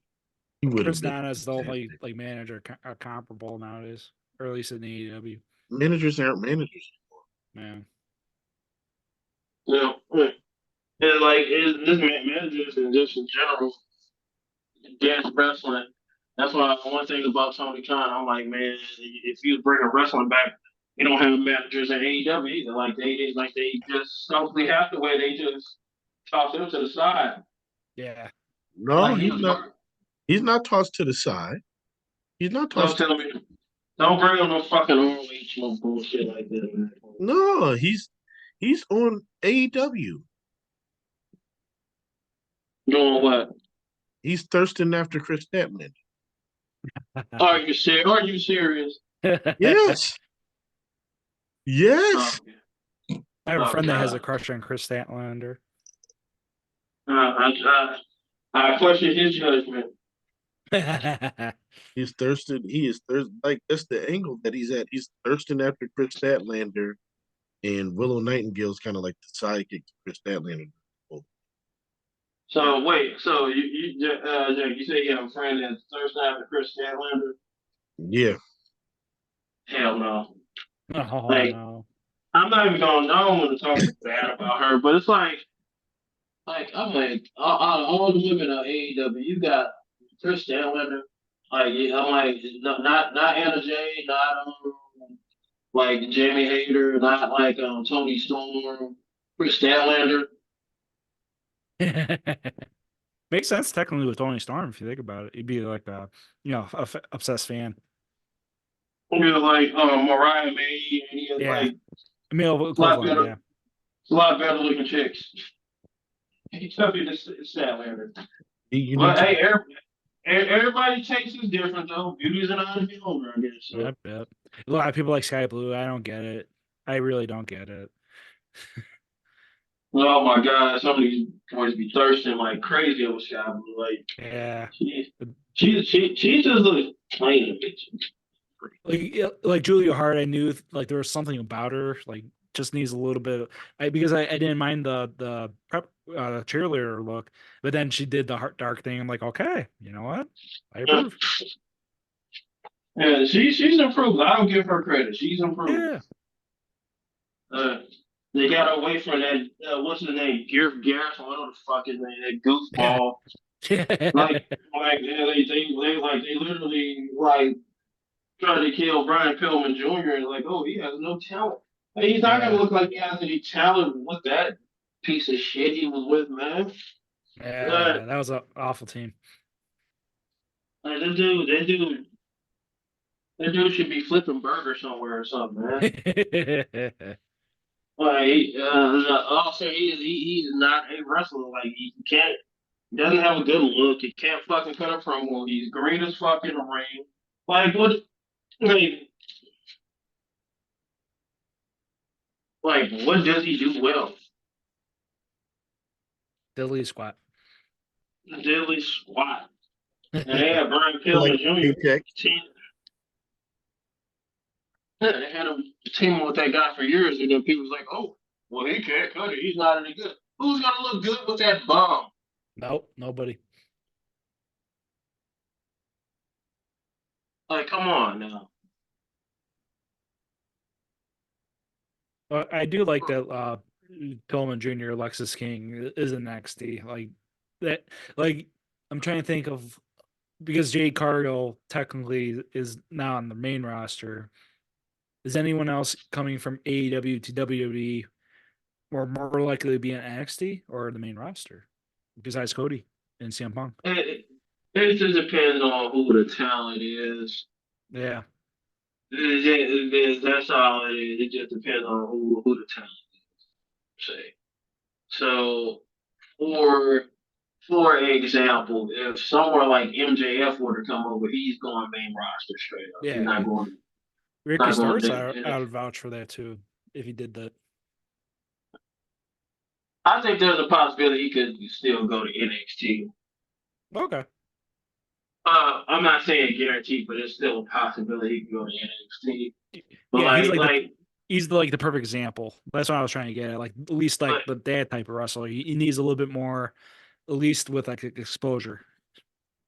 yeah, exposure. I don't think he needs to go to NXT because he's not good enough. I just think exposure. There's probably a lot of people that don't know who the fuck he is. Oh yeah. Oh yeah. So That's why the pop for Jade is very refreshing, and like people got it in this initially, even if it was like the first time seeing her, like Christina. So you know, yeah, so but I think that's Ricky Starks. So he's a good talent. He's a guy. He's kind of caught in that. Is he like mid card? Is he a main event guy? It's like AEW is running into that similar problem that WWE has, where their roster is getting too big. Their So roster is getting too big. So now it's a lot of guys and girls that are in catering now in AEW. And AEW is an even bigger problem because they don't do live events. Like the people in WWE, their roster is big, but at least they're working the live events, right? Yeah. So even the people we don't see on TV, they're working the house shows. So they're still working. Like the people in AEW, if they're not on TV, they're not doing anything. They're just there. They still let them wrestle like independent shows, I believe, don't they? Independent shows. What does that have to do with AEW? That has nothing to do with AEW. You're not becoming a bigger star by wrestling on an independent show in Tempe, Arizona. You're right. You know, they're not on TV. I don't care where, you know, who is it, Bear Country or whatever. They can wrestle all the independents that they want. They're not on TV. What's the point of having them? Yeah. You just have this. You literally have hundreds of people on your roster, and you only feature about 20 of them. I don't get the point of having a roster of that size, and you're not even running house. That's expensive, man. That's a lot of money. Yeah, ironically, they're the indie company. Like they'd be doing great with indie shows, local shows. I don't think AEW made a profit last year. I don't think so. No, absolutely all not. loss. That's how filthy rich the cons are. Shit, that motherfucker might go out of business one day. I hope it don't. But well, did you hear about that former Jags employee that stole over 25 million? Yeah. I heard about that shit. Hold on. Did you read that they want FanDuel to pay them money back because of that? yeah. FanDuel said, "Yeah, screw yourself, motherfucker." Yeah. Like because gambling, stolen funds or whatever. The house always wins. This dude was doing this for years, and y'all didn't notice. Didn't notice? What the fuck? I mean, I understand how like $25 million may not be a lot to Shad Khan, but you see a number like that jumping out in your book. Yeah, million every year. They just have a weird in-house system, and of course with Tony, and of course with their soccer clubs, the fans are pretty mad that the ticket prices are rising up. AEW's prices are rising up, and I'm not sure about the Jaguars with their ticket situation, but you know they missed the playoffs this year. AEW's problem, they can't draw. Yeah. They can't draw a damn thing. They can't use the hard cam excuse no more. No. They're not drawing. They're not drawing. I mean, their pay-per-views used to be at least a guaranteed sellouts. Those aren't even guaranteed sellouts anymore. Yeah, that's why the Wembley is kind of a bad idea. No, I don't think. I mean, Wembley, they're gonna get people there, but it ain't gonna be like the first time. Yeah. it's not going to be like the first time. And even if you do get people there, that's a one-time shot in the arm. But you have weekly TV where you're booking 20,000 seat arenas and putting three in there. You're losing a lot of money every week doing that. Well, they're booking smaller arenas now. Okay, they're going to 10 and getting two. Smart. I mean, it's smarter, but still, I mean, if you can't get, dude, go to a 5,000 seat arena. Yeah, Like, no shame in it. like if they're in Chicago, like they go to the Wind Trust, and that seats 10, and I think the Now Arena in Hoffman seats 10, and they're not even getting that a quarter full. Go to the Chicago Theater where it seats 35. like something like that, and make it look full, and then work your way up to the fives and tens. But the fact that they can't fill these arenas up just proves that the the promotion isn't as over as it used to be. They The honeymoon is over. The honeymoon is over. The honeymoon is over. Um, so I guess this is good. So we're in year 5 of AEW, right? Because I Yeah. think double or Officially. nothing would be the fifth year. And I know, like, when this first started up, like, Josh and I were talking, and I was like, I'll give them a year after they start TV to evaluate, and then after 5, that's when I could really sit down and really digest is. And so, like, in year 5, just what are you guys, what you've seen so far, and what you think it would be for the future of them? Man, I just see a lot of inconsistency, man. And I see that there's talent on the roster, and there are times that they book things. One thing I would say about AEW is that it's not because of lack of effort. Like sometimes WWE has bad shows, and the shows are bad because you could just tell they just didn't give a fuck. They just threw Mm-hmm. some shit together and just lazily half-assed it. I don't think WWE did stuff because they were half-assed about it. I just think, AEW, I just think they just sometimes don't know what the fuck they're doing. Yeah. that's, Like, that's the truth.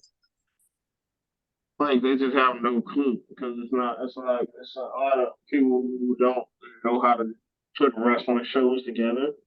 Don't know what the hell they're doing. Yeah, basically, the weird part about AEW is the thought of like being a company. Like that's what's carrying it. The diehards, the ones that are tuning every week, the ones that defend the Bucks with their lives. That's like even that's like one good like 0.00% of the fan base of AEW. But it's one of those things where the spirit is there. They just have to take the same route as TNA at this point. Like we are, we are. We're not gonna be that consistent. We need to dial back just a little bit. Pay-per-view stuff, of course. Tony just trying to compete with WWE, but it's just not going to happen. It's just not at this point. And year 5, year 5, hey, having a business for over 5 years, you give the due. But here we are now, and you got to think about next year instead of another 5 years. Yeah. I mean, one thing that I can say is they still have their core fan base. And that core fan base is pretty darn loyal to him. But they have lost some of those people that were loyal to him because they were, when Dynamite started, around 1 million, sometimes over 1 million, only over 900,000. Yeah, 800, 900,000. Like the Now, weakest. Yeah. yeah, now if they hit 900,000, they're doing backflips. They're around 850 on a good week. Yeah. I don't the Um, Dynamite essentially. Rampage and Collision, unfortunately, are just teetering. they're not. Rampage started off again with Punk for 1 million, and they did nothing with it. They treated it like a throwaway show, so people started treating it like a throwaway show and not watching it. And then they had Collision and started that, and it looked good. He gave them good ratings in the beginning, and now he's gone. And now it's directionless. Like I don't know. Like for they bury FTR on there. Like it's just weird. Like there's this. It started with so much excitement, and Oh, yeah. the excitement from it is gone at this point. At least to me.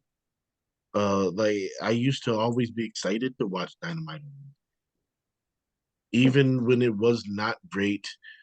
Even when they were doing stuff that I didn't like, there at least was still some excitement to it. It's not exciting anymore. Like it feels like Wednesdays are my days off, and when Dynamite comes on, like I'm like, I really want to watch this. Do I really want to watch this? And more, more and more, I'm finding myself saying, I really don't. I'd rather just read, read what happens and then watch what I want to watch. And I think that's a big issue for them because the excitement is what it's that change of pace. Like WWE with Raw and SmackDown, like I know what I'm gonna Yeah, and it's Monday and get. Friday. I know what I don't want to slug through 3 hours. I'm not going. I'm not going to watch the hour and a half version on Hulu. I will read what happens, and then the segments that I want to see, I will go back and watch, and that's it. But I don't want to see people talking for 15 minutes once every hour, and then get a 2 minute match. Um, and conversely, on AEW, I don't want to see 20-minute matches for nothing. It doesn't do anything for me. Um, so I think that AEW needs to really sit down and kind of what Josh was alluding to earlier. They got to figure out their hierarchy. They got to figure out their hierarchy and say, all right, these are our guys. We're going to, and girls, we're going to build around them, feature them, and have people work around to work with them. Because right now the biggest glaring thing to me about AEW in 5 years is what new stars have they built? Only MGF, that's it. Maybe.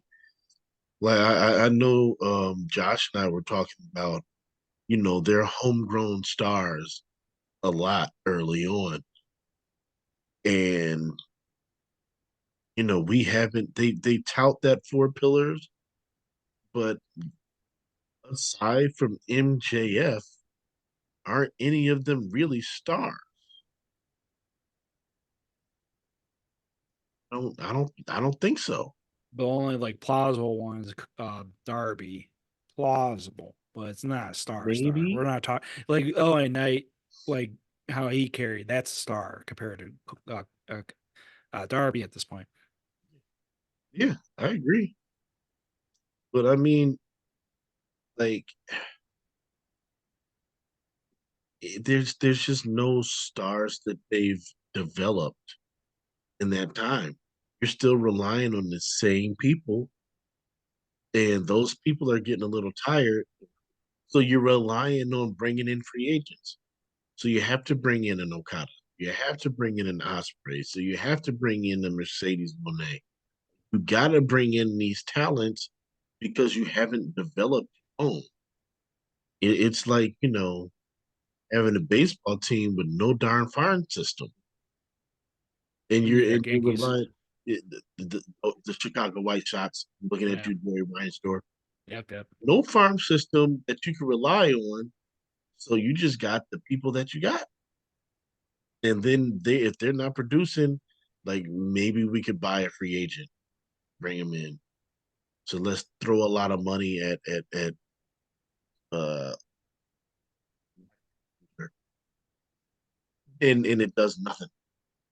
So you gotta build. You always have to build stars, man. And they tried to do that with Jade Cargill, and she left. Yeah. And she left. And she left. You had your star in Punk. And they're offering Yeah. her more money than WWE. That she knew exactly what she wanted, and she knew exactly what she was doing.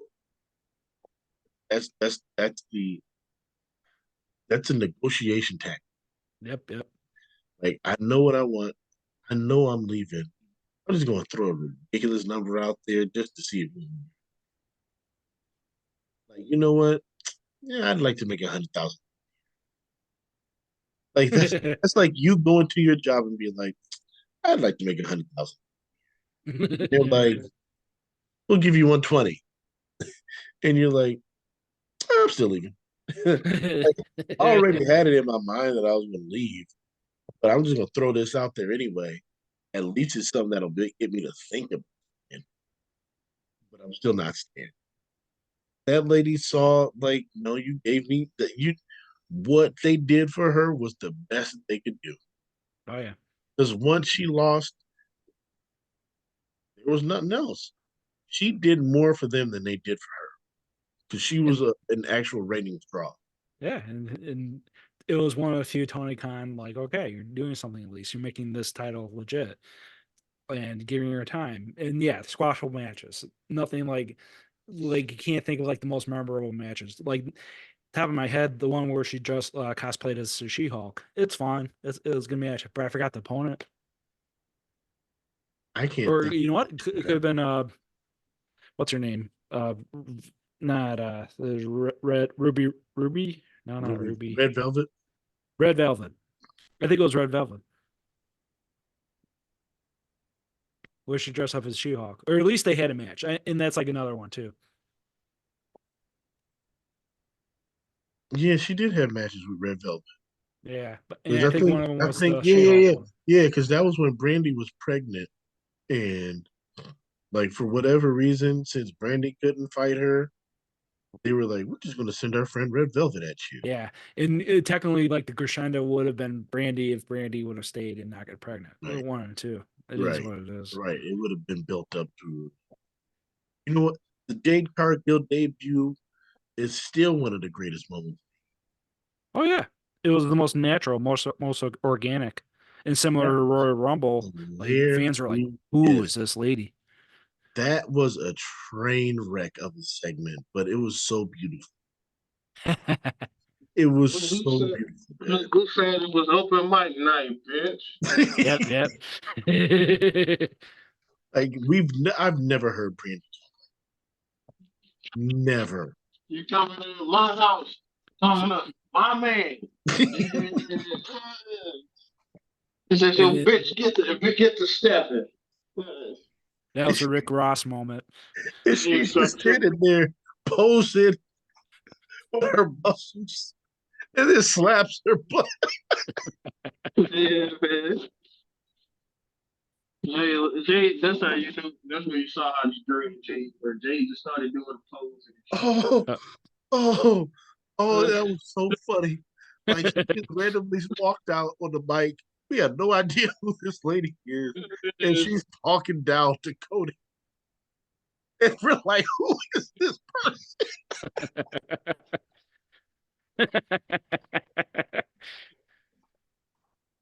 Oh, that's one of the greatest segments ever.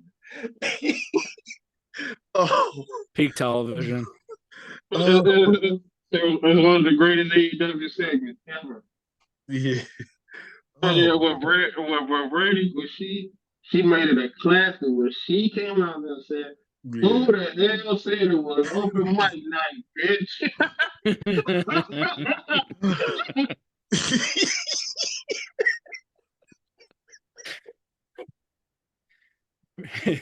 Brandy got her flowers that night. Oh man. Oh man.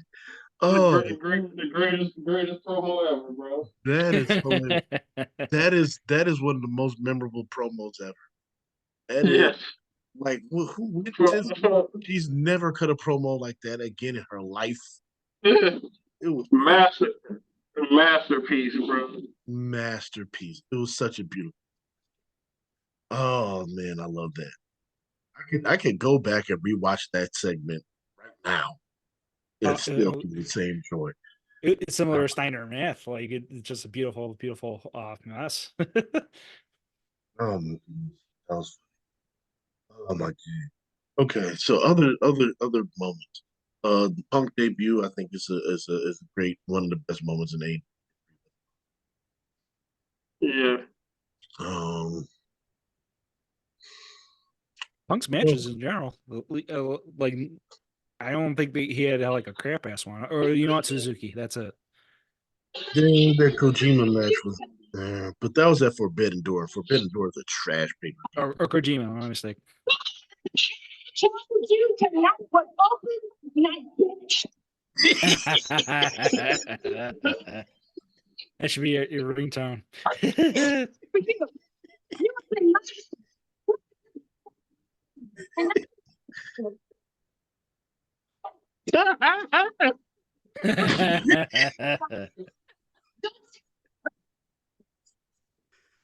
Oh man, oh man. I've typed in Jay Cargill debut so many times. As soon as I type in JA, it just pops up.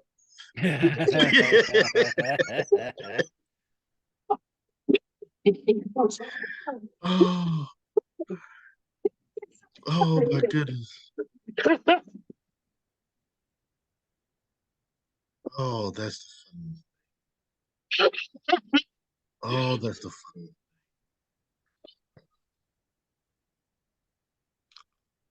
That's funny. Oh man. I'm crying. Oh my god. Oh man. Oh my goodness. What's another great W one? Great EW moments. You mean AEW? You know, I'm trying to think of great. What happened to the Bow Wow angle? that and Rick Ross. Yeah. Yeah, they don't exist in the shadow realm. That's messed up. Yeah, I'm trying to think. I don't. I'm trying to think of other great day moments. Um,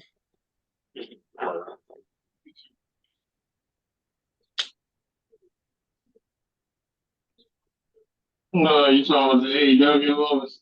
yeah. Uh, You can just remember. You can always think about the trash matches, the Juice match, the Kenny Omega. Match. Juice Robinson and Jay White match with HBR. That's Oh more of a yeah, match. yeah. That's a That was match. a great match. That was one of the best matches I've seen. Yeah. And FTR so- versus Bullet Club. That's a high move. That's a high Yeah. move. FTR versus Bullet Club. FTR versus the Young Bucks or Bullet Club. Or, but like the series on the MJF William Regal promo, I like that. That was a good one. That was a good one. I forgot about that.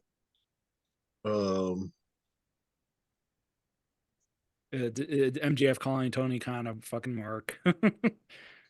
Oh man, yeah. Oh yeah, I forgot about that. That's a good one. During his so-called, negotiation. The bidding war 2024. That's how you know the dude re-signed already. Yeah, He he's didn't that at all.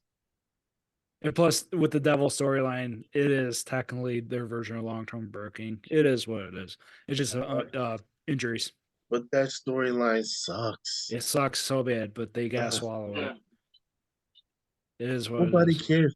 Like, does anybody really care about the undisputed, whatever they want to be called, the new undisputed era? They faced the best friends the following week. Nobody gives a flying F. Nobody cares. Like, I'm sorry.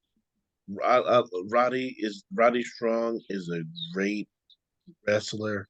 One of the most overlooked ever. Yeah. Nobody cares about this. Nobody. Like him being the champion would mean nothing. I'm Roddy Strong, and I'm a wrestling legend. Yeah, I can't. I'm not buying into that. And is Wardlow even going to attempt to be a champion at this point? At least he had dedication to the character with the neck brace. Yeah. You know what? That was to be fair. That was the most personality Roddy has ever shown his entire career. Exactly, even with NXT. That was the best. That was the best character work he's ever done. It lasted for about 4 weeks before it got until it got really annoying, really bad. Yeah. Yeah.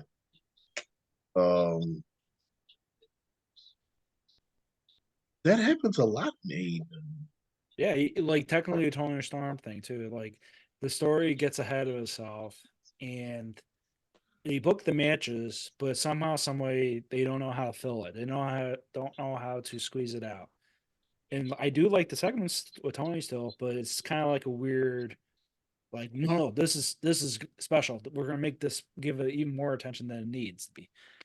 Like it's just overblown, and it doesn't like it's every week too. It's not every 2 weeks they get this. It should be, yeah, it should be one of those things where they should have hold the horses a little bit. I think their problem is they don't know how to kind of pace themselves. So it's like once something becomes a draw or becomes over, they just flood you with. Yeah, the Jericho is a wizard. That's a classic one. Like, okay, it's a joke, ha ha ha, but it's almost similar to LA Knights. Yeah, of course it's silly, but how LA Knight times it, it's not like the main feature every week, and also it's just a nice little thing that the fans just do. Like the fans have to carry it in a sense, and Jericho was like all about him embellishing it. I'm a wizard, like. Yeah. Good grief. Why everybody losing? No, not to jump off time. Why everybody losing to the fucking Lakers all of a sudden now, man? Oh, God. TNT? The fucking Celtics lost to them without LeBron and Anthony Davis. Now the Knicks lost to the Lakers. What the fuck? Or the Lakers won without LeBron and AD, aren't it? Yeah, they just beat the Knicks. The Knicks were fucking hot. Yeah. Lakers fucking suck, man. Even without Julius Randle, the Knicks should have been able. I guess it's good for the league if the Lakers try to win it. I guess the Lakers just basically They actually played to their fucking potential instead of bullshitting. That's Yeah. yeah. What else happened? I can't think of any more great segments. Oh, the Cody segment with Anthony Ogogo was great for like it being epic ad. Yeah. Um, Like you remember, we all remember the bad moments. That's the sad part. There's pluses and negatives. Nothing in between that carries. But if I had to say my all-time favorite match, it'd be Thunder Rosa versus Britt Baker. With the bloody fight they had, the only match they had. mhm. Well, they had a steel cage match. Yeah, they had the cage Oh, okay, yeah, good call. When Thunder Rosa won the title. in Texas. There you go, good call. Because the Britt Baker won the St. Patrick's Day. Yeah, they had her lose at the pay-per-view so she could win in her hometown. There you go. More important. Thunder Rosa won both of those matches, man. Yeah, she did great in both of them. I thought she won. You said Britt Baker won that first one. Oh, okay, my mistake. Yeah, Britt Baker lost both of those matches, man. Okay. Yeah, that's somebody that fell off. So. Yeah. Yeah, you know what, man? I don't know. There's got to be something going on in that women's like after that indie girl said something. There's got to be something going on in that locker. Man, it's a bunch of talk, man. People trying to make it a bigger deal than what it was. No, but for me, it seems like it, but I felt like there had to be something when they had that very hard division between the AEW Women's Champion and Jade Cargill when she was the TBS champion. Like there was no crossing sides. Like the people that worked with the AEW champion worked with them. The people that worked with Jade worked with her. And there's never been any mixing between the two championships. And that to me is odd. I don't know why that is. Because you have, especially at that time, you had so few talent that you could actually have a believable match with. I don't understand why there was such a hard line drawn between the two titles. So you feel like it was done on purpose, man, or was it just coincidence that they were kind of separated from each other? A little bit both. Like I'm just in the saying, middle. why would you do that when you have a thin roster? You don't have a brand split until Collision came along. So I'm like, why weren't they working? We never got a Britt Baker and Jay Cart. No, we didn't. Jade Cargill technically. Did we Only get top Tony star she Storm and faces Jade Cargill? I don't think so. No, we Did got we Ruby get Soho. Sheeta and Jade Cargill? Statlander, that's No. it. And No, Statlander beat her. all of these former champion. We didn't get Riho and Jade Cargill. All of the Man, we got fucking Athena versus Jade Cargill, bro. We got Ty Valkyrie versus Jade Cargill, man. Dream matches. Poor Athena, trying her hardest in Ring of The, Honor. the longest reigning Ring of Honor Women's Champion ever, probably now. I guess I don't know. Yeah. I think so. I think when she had that match against the girl that just got the other Midgard title. Not Jordan. Oh, not Scott, not Blue Scott, not Sky Blues. Her name is like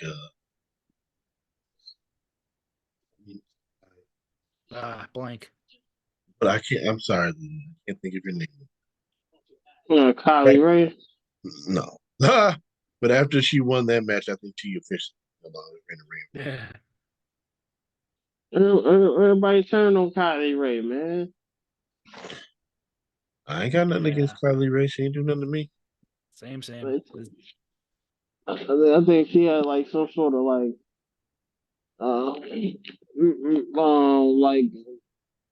I think mental health thing. So that's what's wrong now. What you got to be careful because one of the female wrestlers, I don't know if it was last year or 2022, she actually killed herself. Oh, the Dakota Kai did a tribute to her with her hair color. Yeah, I know what you're talking about. She got bullied. The Japanese girl. No, not her. No, there was a girl that used to work at TNA. Oh yeah. Oh Not Daphne. Daphne was a couple years ago. oh No, my. that's what I'm talking about. I think that was her. Yeah, it was She Daphne. Daphne. shot. She shot herself. Yeah. Yeah, yeah. And she was initially in WCW. She was ECW. I think Or not, maybe it was ECW at one point. she was ECW. Well, I Yeah. thought she was WCW. She might have had a cup of coffee there, Uh, but she was definitely ECW. That she Yeah. gained her fame in yeah, and ECW. she shot herself. Yeah, but You know, I don't know. Yeah, she definitely had some issues because she didn't make it in NXT. Um, she didn't last in AEW, which allegedly Chris Jericho. Oh no, allegedly. Um, but no, Kylie Ray was always all right to me anyway. I never thought she was like a world beater, but yeah, well, she was Sky Blue first before she was Sky Blue. Now Sky Blue. she was the Bailey hugger. Yeah. Yeah, I was going. That's what I was about to say. I thought I used to call her the bootleg Bailey. yeah, Yeah. she was a bootleg Bailey. 'Cause So Bailey's she had when Bailey had the hugger gimmick. yeah. Jamal don't want the hugger gimmick to come back, man. I don't think it works on the main roster. She's more like now, so it'll work, man. It, The Flaky away with blah blah blah blah blah 2 man.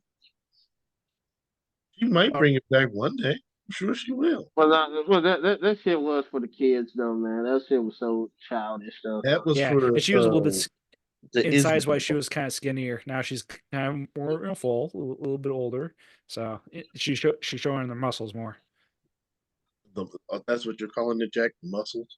Yeah. The fupa.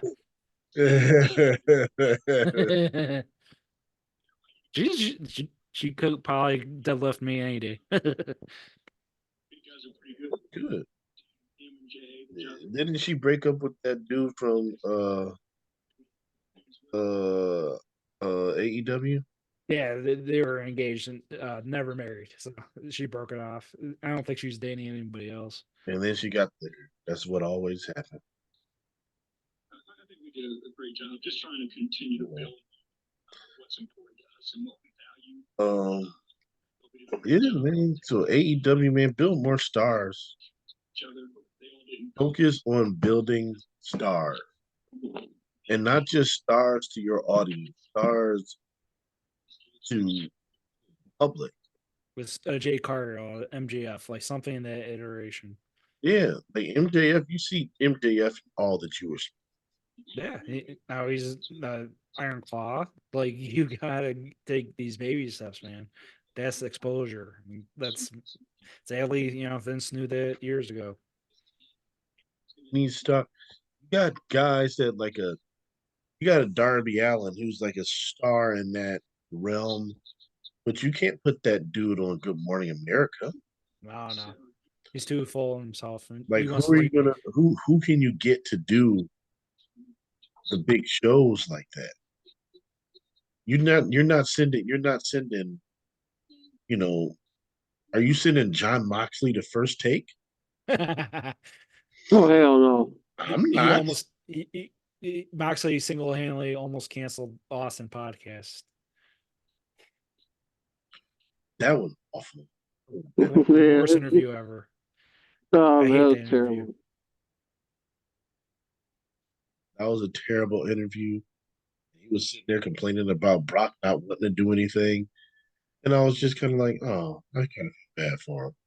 And then after I see everything he does in AEW, I'm like, nah, Brock was Yeah, Brock was right. right. Brock was right. Say no to everything. Just F5 from on the stack of chairs and go home. You did the right thing. If I remember, like Moxley was like mentioning like all these stipulations, and Brock was like, "Bro, come on, not getting paid that much money." You're not that big of a star. Yeah. You're not that big of a star. So, I mean, they got Moxley. He's their star guy. So I guess. Yeah, build more stars. Build more stars. I feel like they're increasing their pay-per-view count because that's a big money maker for them. I don't know if that'll work for them or if that'll backfire. That might overexpose their talent. And it's going to require a lot more over talent. So, if you're going to increase your pay-per-views, you're going to have to do something to continually draw a crowd and to draw eyes. So make sure that you continue to build towards those. As you're starting to increase the amount, you're going to have to do something to retain those viewers. It's a lot easier to retain your buyers when you're doing one every quarter. It's a lot more difficult to invest in a pay-per-view every 30 to 45 days. So we'll see what they do with that too. But year 5 AEW, man, like Josh said, man, I don't want them to go anywhere. I hope they stick around because I want the guys and girls in theys and whatever people identify as. I agree. I want them to have a place to work that's on a major stage. If they got good television, I want there to be a place for these people to work. I want for TNA to get better television. They're trying to do something to increase their visibility. I would love to see them on a bigger television. MLW, I would love for that talent to get out of there and find another place to work. It might as well NWA, and Mickey James is heading over there. And Mickey James is going to OVW. OVW, good call. Very good call. And then, hey, one day OVW would be like NXT. The NWA. What a downfall. Speaking of like AEW looking comparable, holy cow! Well, they took half of their talent. Yeah, They took Kingston. They took Stark. Thunder Rosa. They took Thunder Rosa. For whatever reason, they did not take Camille. Stupid. Yeah. They didn't get LA Knight. Stupid. So I don't know. Maybe their talent evaluation process is a little better too. Because I don't understand how you pass up a Camille in it. Fatu. We'll see with Fatu. I don't know. He's been doing work with Booker T, and Booker T even says he's determined to get him in WWE. So we know that there's an established pipeline between Booker T's promotion and if he's vouching for Fatu, there's a chance. And I would love to see Jacob Fatu in the big stage, man, because he's doing incredible talent.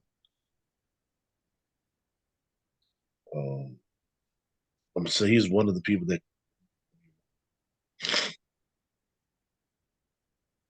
not that I would actually consistently, but a Jacob Fatu match. Yes, I will watch.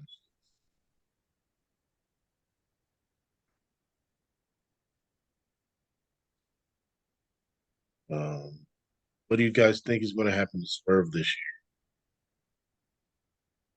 year? Now, Who is a star that they're building because of the press conference with Tony Khan next to him. That was smart, and definitely like, hey, we're definitely gonna turn the tables a little bit. That was a good hurrah moment. Booking wise, double or nothing, possible. Yes, I think that'll be like the good little bit threshold.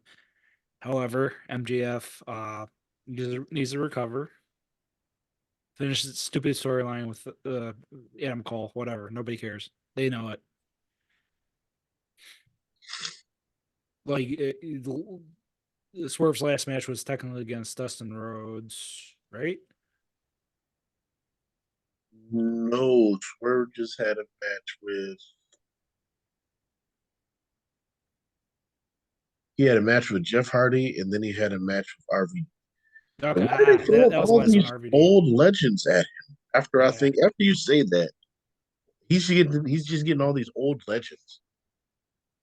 Not bad. Not bad. If you I think don't about it, know. because that gives him Is he the legitimacy. legend killer now? Ah, well, technically a killer. Like he's out for blood. So hey, Yeah, I don't. I have no interest in seeing Swerve Hangman 3. no, like let's not nowhere. We're done. We're done with We're them, getting especially it. with the last one. We're getting it. They just said on Dynamite that It will is. who gets to fight Samoa. Mm. Oh, that's right. Joe is technically champion. So yeah, I have no interest in Swerve Hangman 3. Why? Swerve beat him convincingly twice. I don't need to see a third match. Yeah, and yeah, because yeah, I forgot that like Joe is technically champion in that sense. I was thinking more if MGF is back in the picture, but Swerve over Joe. Why not? And Joe's technically a legend. Why not? I think Tony Khan wants to give Samoa Joe a big long run just because of all what was that all in? Oh yeah. That's my theory. That my theory is because Joe kind of broke up the whole Punk and Jungle Boy. Jungle Boy thing. It was like, all right, Punk, let's go out there and work. This Punk doing it. I think Tony Khan is like, all right, thanks for doing that. Here's that's my theory. Yeah, that's possible. He technically was his bodyguard because the Tony Khan was so threatened. He was scared for his life. Yeah, He was scared for his life. I like CM Punk, but I seen CM Punk in person. Not a very, yeah, he knows it. not a very threatening. He's prototypical jerk. He knows it. Punk is maybe 1 in 10, maybe. Yeah. We'll see. I don't know.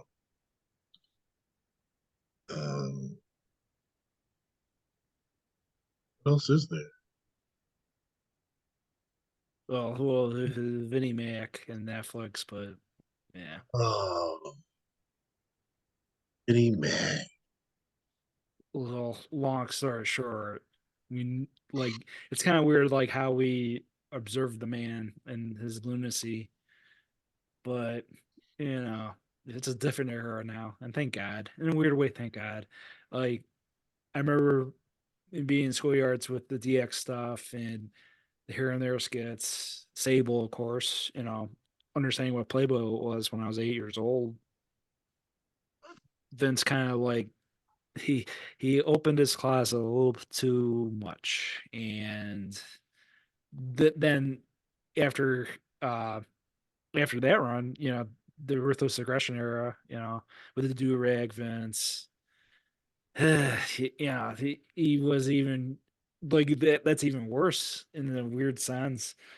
That stretch as well. So we never had like a real mild Vince since the '80s, and he's always been a shady businessman. He's pretty much the same director as Donald Trump. And the same week, he finally sells his portion of the pie for Netflix with Nick Khan and Manuel and The Rock and Triple H. Literally less than 72 hours, he gets in a scandal, like officially getting the court files and yeah, Vince is weirdly impeccable at timing, but now the timing is up, and it's like a beautiful. Well, not beautiful, but it's more like justice will be served eventually, kind of ordeal. I think. I don't think the time is impeccable. Yeah. I think they put. I think they brought them coming. Oh yeah. I think Prop Joe from The Wire gave the WWE some court papers. That this suit from this girl is coming to Vince. So you better do something. Oh So they yeah. brought in The Rock, made him a board member. It was like a bunch of good press, and to kind of cover up for the impending tornado. I don't think it was impressive timing. I think they knew exactly what was happening, and they planned accordingly. Yeah. And yeah, it's perfect. Like especially with the figures, like, and him, Vince, essentially not paying her after the rest of the lawsuit. So he's screwed. He's done. And I know how things with people. That dude,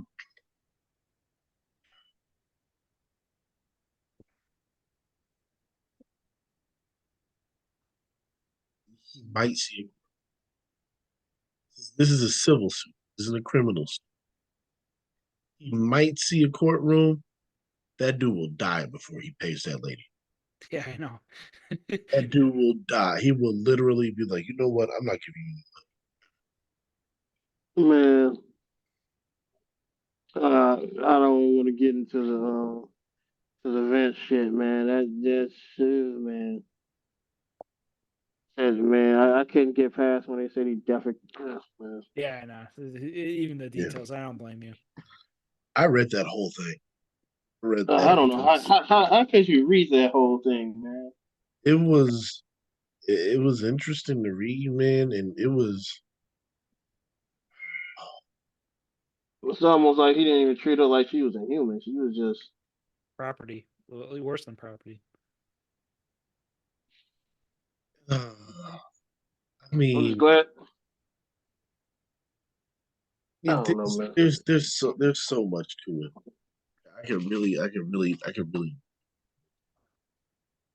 Deep dive fully into it, yeah, but it's like I could deep dive fully into it because I think it's incredibly interesting. Merely a civil suit. And that it just like because the I was like, statute of limitations ain't up, but more stuff coming out. the burden of proof on the civil suit is a lot lesser than the burden of proof on the criminals. Yeah, and this is going Supreme Court. So I mean, civil suit, just the shocking things that are said there, they can sell the trauma. But I don't know, man. I I You can't end there. You can't end I there. was trying to. Open mic, bitch. There's things that I would say. Okay, I will say that the vet. I'm sure there are things that he may have embellished or may have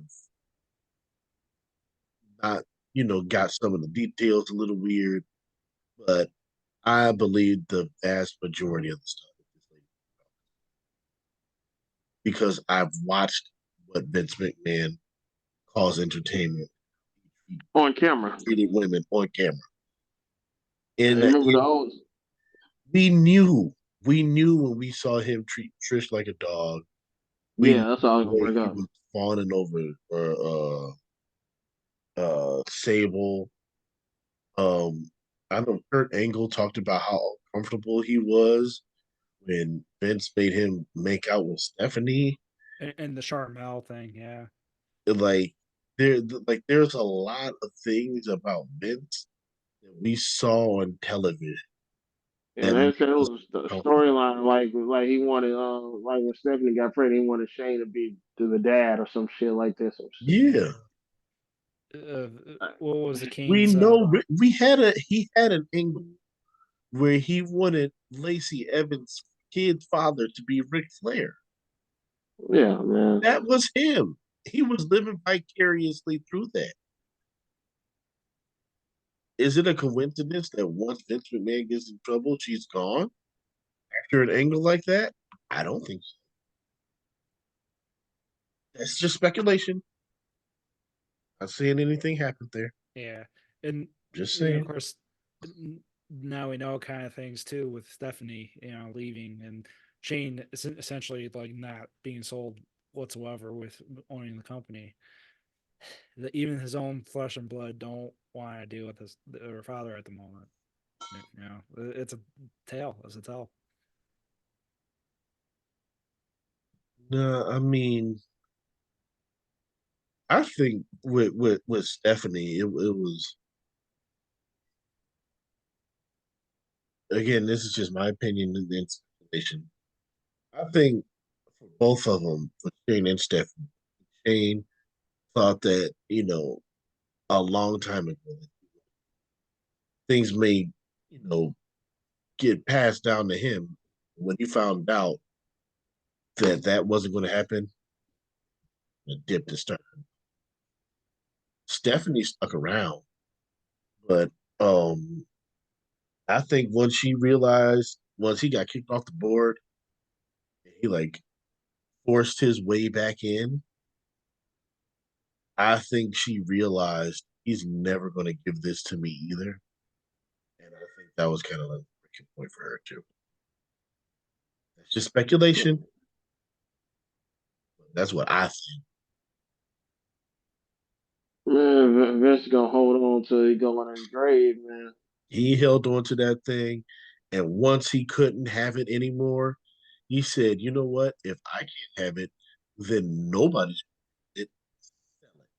Yeah, and then yeah, Pritchard technically is like an avatar. He's still technically there. Could you imagine having a multi-billion-dollar company with your whole life? You know the ins and outs of, and at the last second, your dad be like, "Nah, sell it. Like this can all be yours." Nah, we'll sell it. When you know he's done all this dirty shit.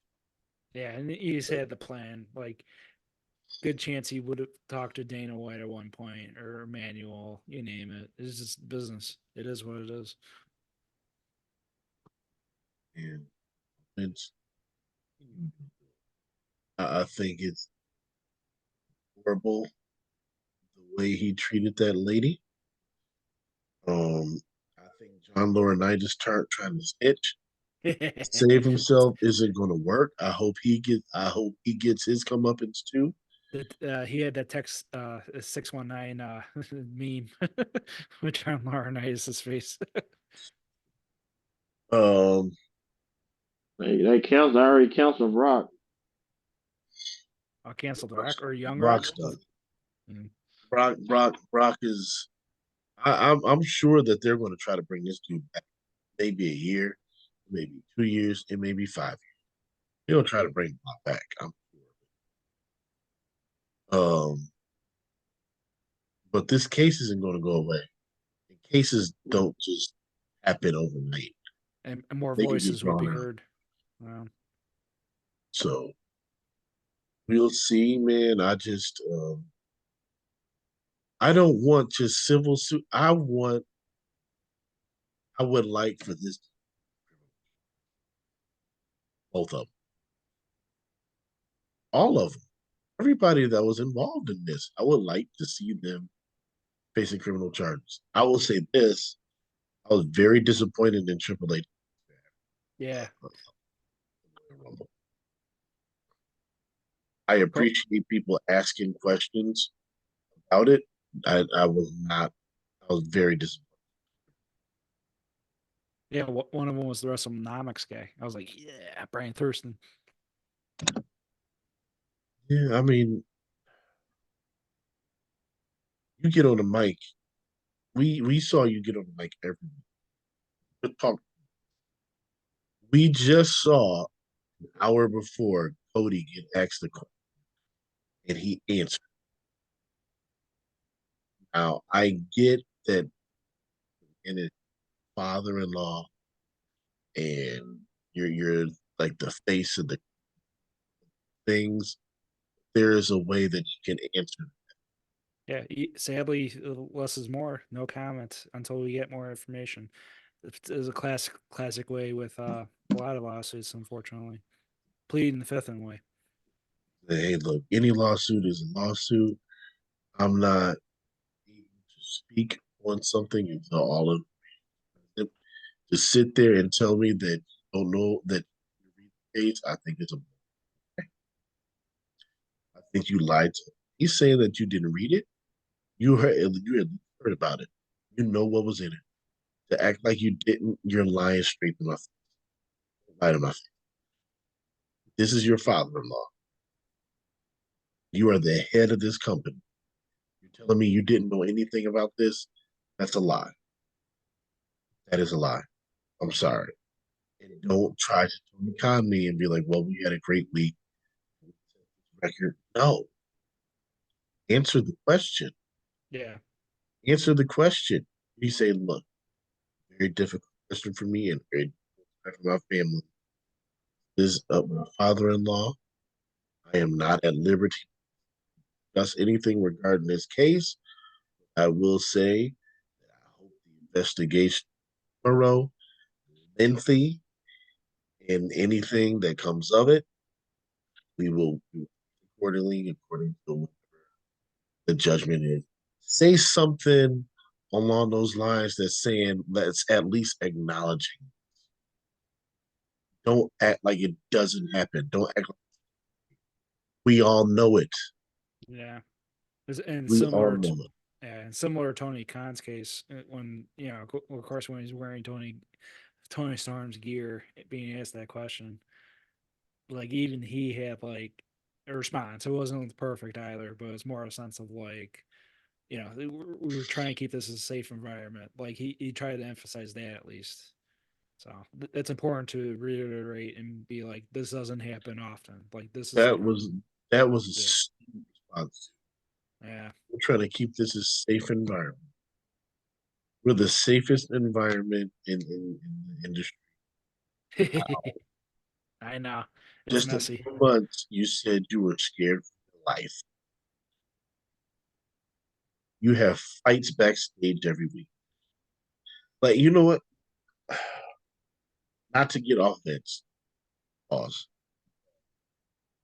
Um, that's another thing about AEW that needs to improve. The stories about what's going on backstage is far more important and more interesting than Yeah. happening on the screen. That's a problem. That is a big you gotta the backstage feuds are more interesting. Well, I want to know more about Punk and the Young Bucks than I want to know about whoever the Young Bucks are facing. Does anybody really care about Sammy Guevara much right now?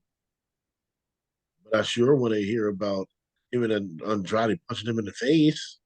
Yeah. And getting fired for his get out of jail free card. I mean, so you gotta clean that whatever it is back there. And I don't like the fact that going back to his press conference, I don't like that he threw it on a.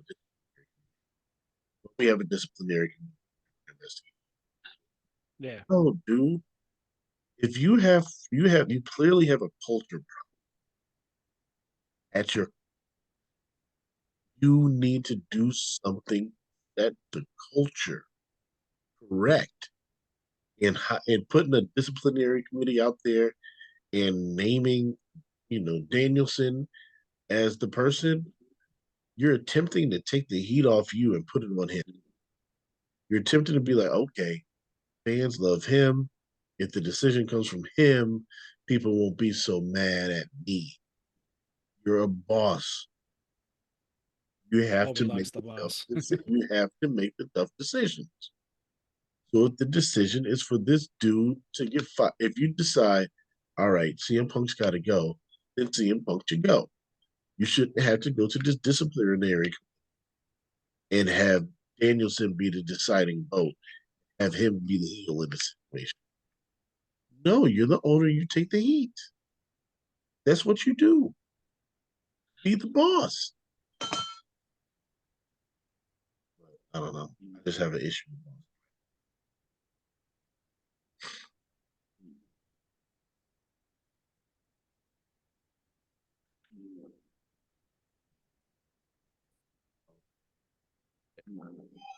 I hope Vince gets his.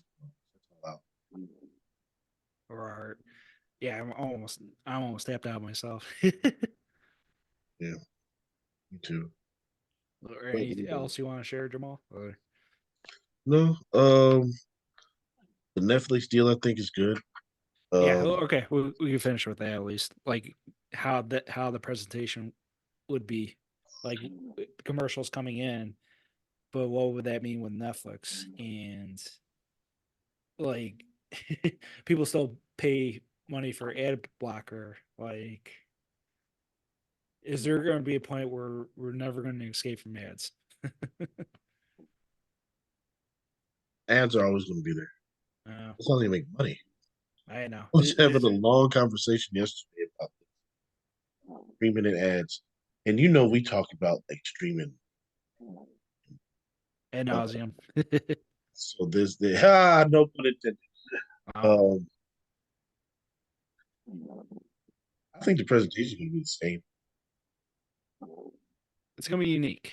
That's for sure. It's going to be the same, except that if you get the no ads version, you're actually going to see the match through the break. Instead of like seeing 2 minutes of the match, you actually see 5. Yeah, I'm hoping that like they at least separate it. That's all I hope for. No, they're going to put it. They're going to have the match.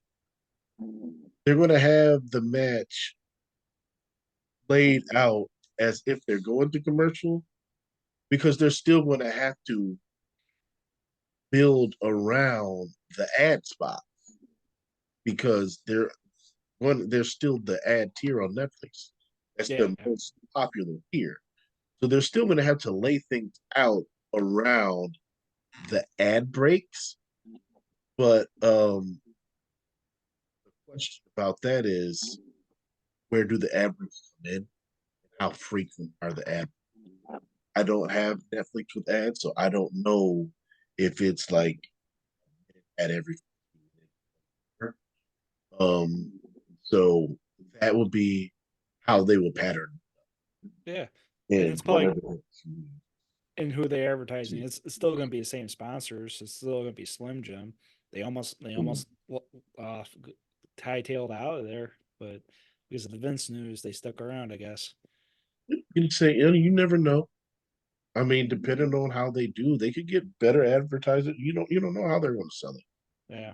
And this is an experiment for Netflix too. I think it's a bigger thing for Netflix, and I think it's a bigger thing for sport. Yeah. I think WWE am going exclusively to Netflix and streaming, and I think that's the big. I will see what happens from sport to streaming after this happens. How they if other things like the NBA or NFL or the MLB or whatever to stream in exclusively. That's my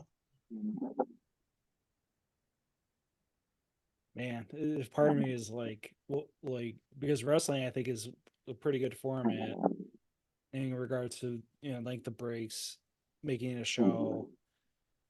But like for example, baseball, you have long innings. You have a long half inning, and you can just fast forward. Compared to DVR, DVR is technically more convenient. So it's like one of those things where, like, what I don't like about ads is that you can't skip them, or at least with Hulu and stuff. I wish there was like a mode where you can watch ads. Like, you know what? Just give me 10 ads in a row. Whatever. I'll watch all the ads that you can give me, but don't give me any more interruptions at this point. At least with sports.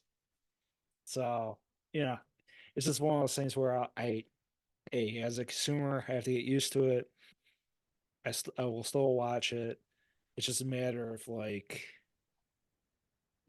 make the ads useful and don't annoy me with them. Yeah. We'll see, man. I don't like wrestling is easier Yeah. because they're still doing stuff through the ad breaks. Like other live sports where it's like, they're doing ads, they're on the sidelines or whatever. Like, at a basketball game, they might have the children out there or the top or do a couple or the little prize thing. Like I don't mind. Um it'll be but that's what I think. That's what I'm interested in seeing. Because I think I know the NBA's right fees are coming up. Yeah. NBA will Uh be the next one, I think. My whole opinion. I think they'll still stay on TV. Just because it's coming up soon for them to make a big um I think after that, I think I would like to see where baseball's. I don't know when they need to renegotiate, and I don't know when the NFL needs to renegotiate.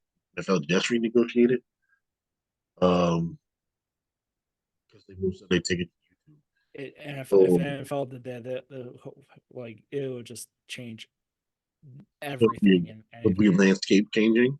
Yeah. That's why I'm like the WWE could be the first domino that rolls. Oh yeah. It's technically a Maybe show. baseball goes straight to streaming.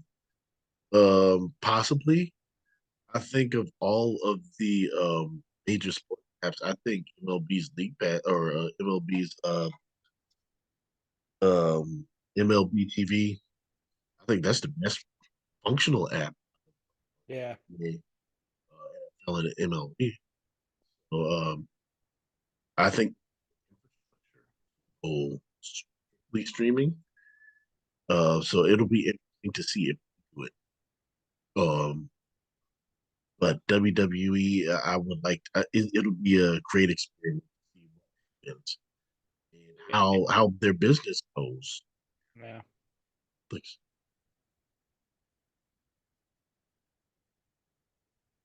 hey man, um, if you don't have anything else, I guess we could wrap this sucker up. Alrighty. We'll wrap this up, and then I guess we'll come back. I don't know. Well, if we're still inclined with Elimination Chamber, right? Yeah, I mean, Elimination Chamber is next month. Ish. Or is it this month? I think it's like the end of the month. This month, Yeah, it's yeah. got to be the end. It's got to be the end of this month. So maybe we'll come. Maybe we'll do one after Elimination Chamber as the WrestleMania preview, and then come back around after WrestleMania. All right. I'm good. All right, Jack. Good talking to you, Josh. Yep. I know you hear us in your dreams. Dream of the Wembley MVPs. He's dreaming of a lot of. He's dreaming about punching back at that fool. He's dreaming of Chris Statlander. Oh, that too. All right, man. Good seeing you. All right. See you soon, bro.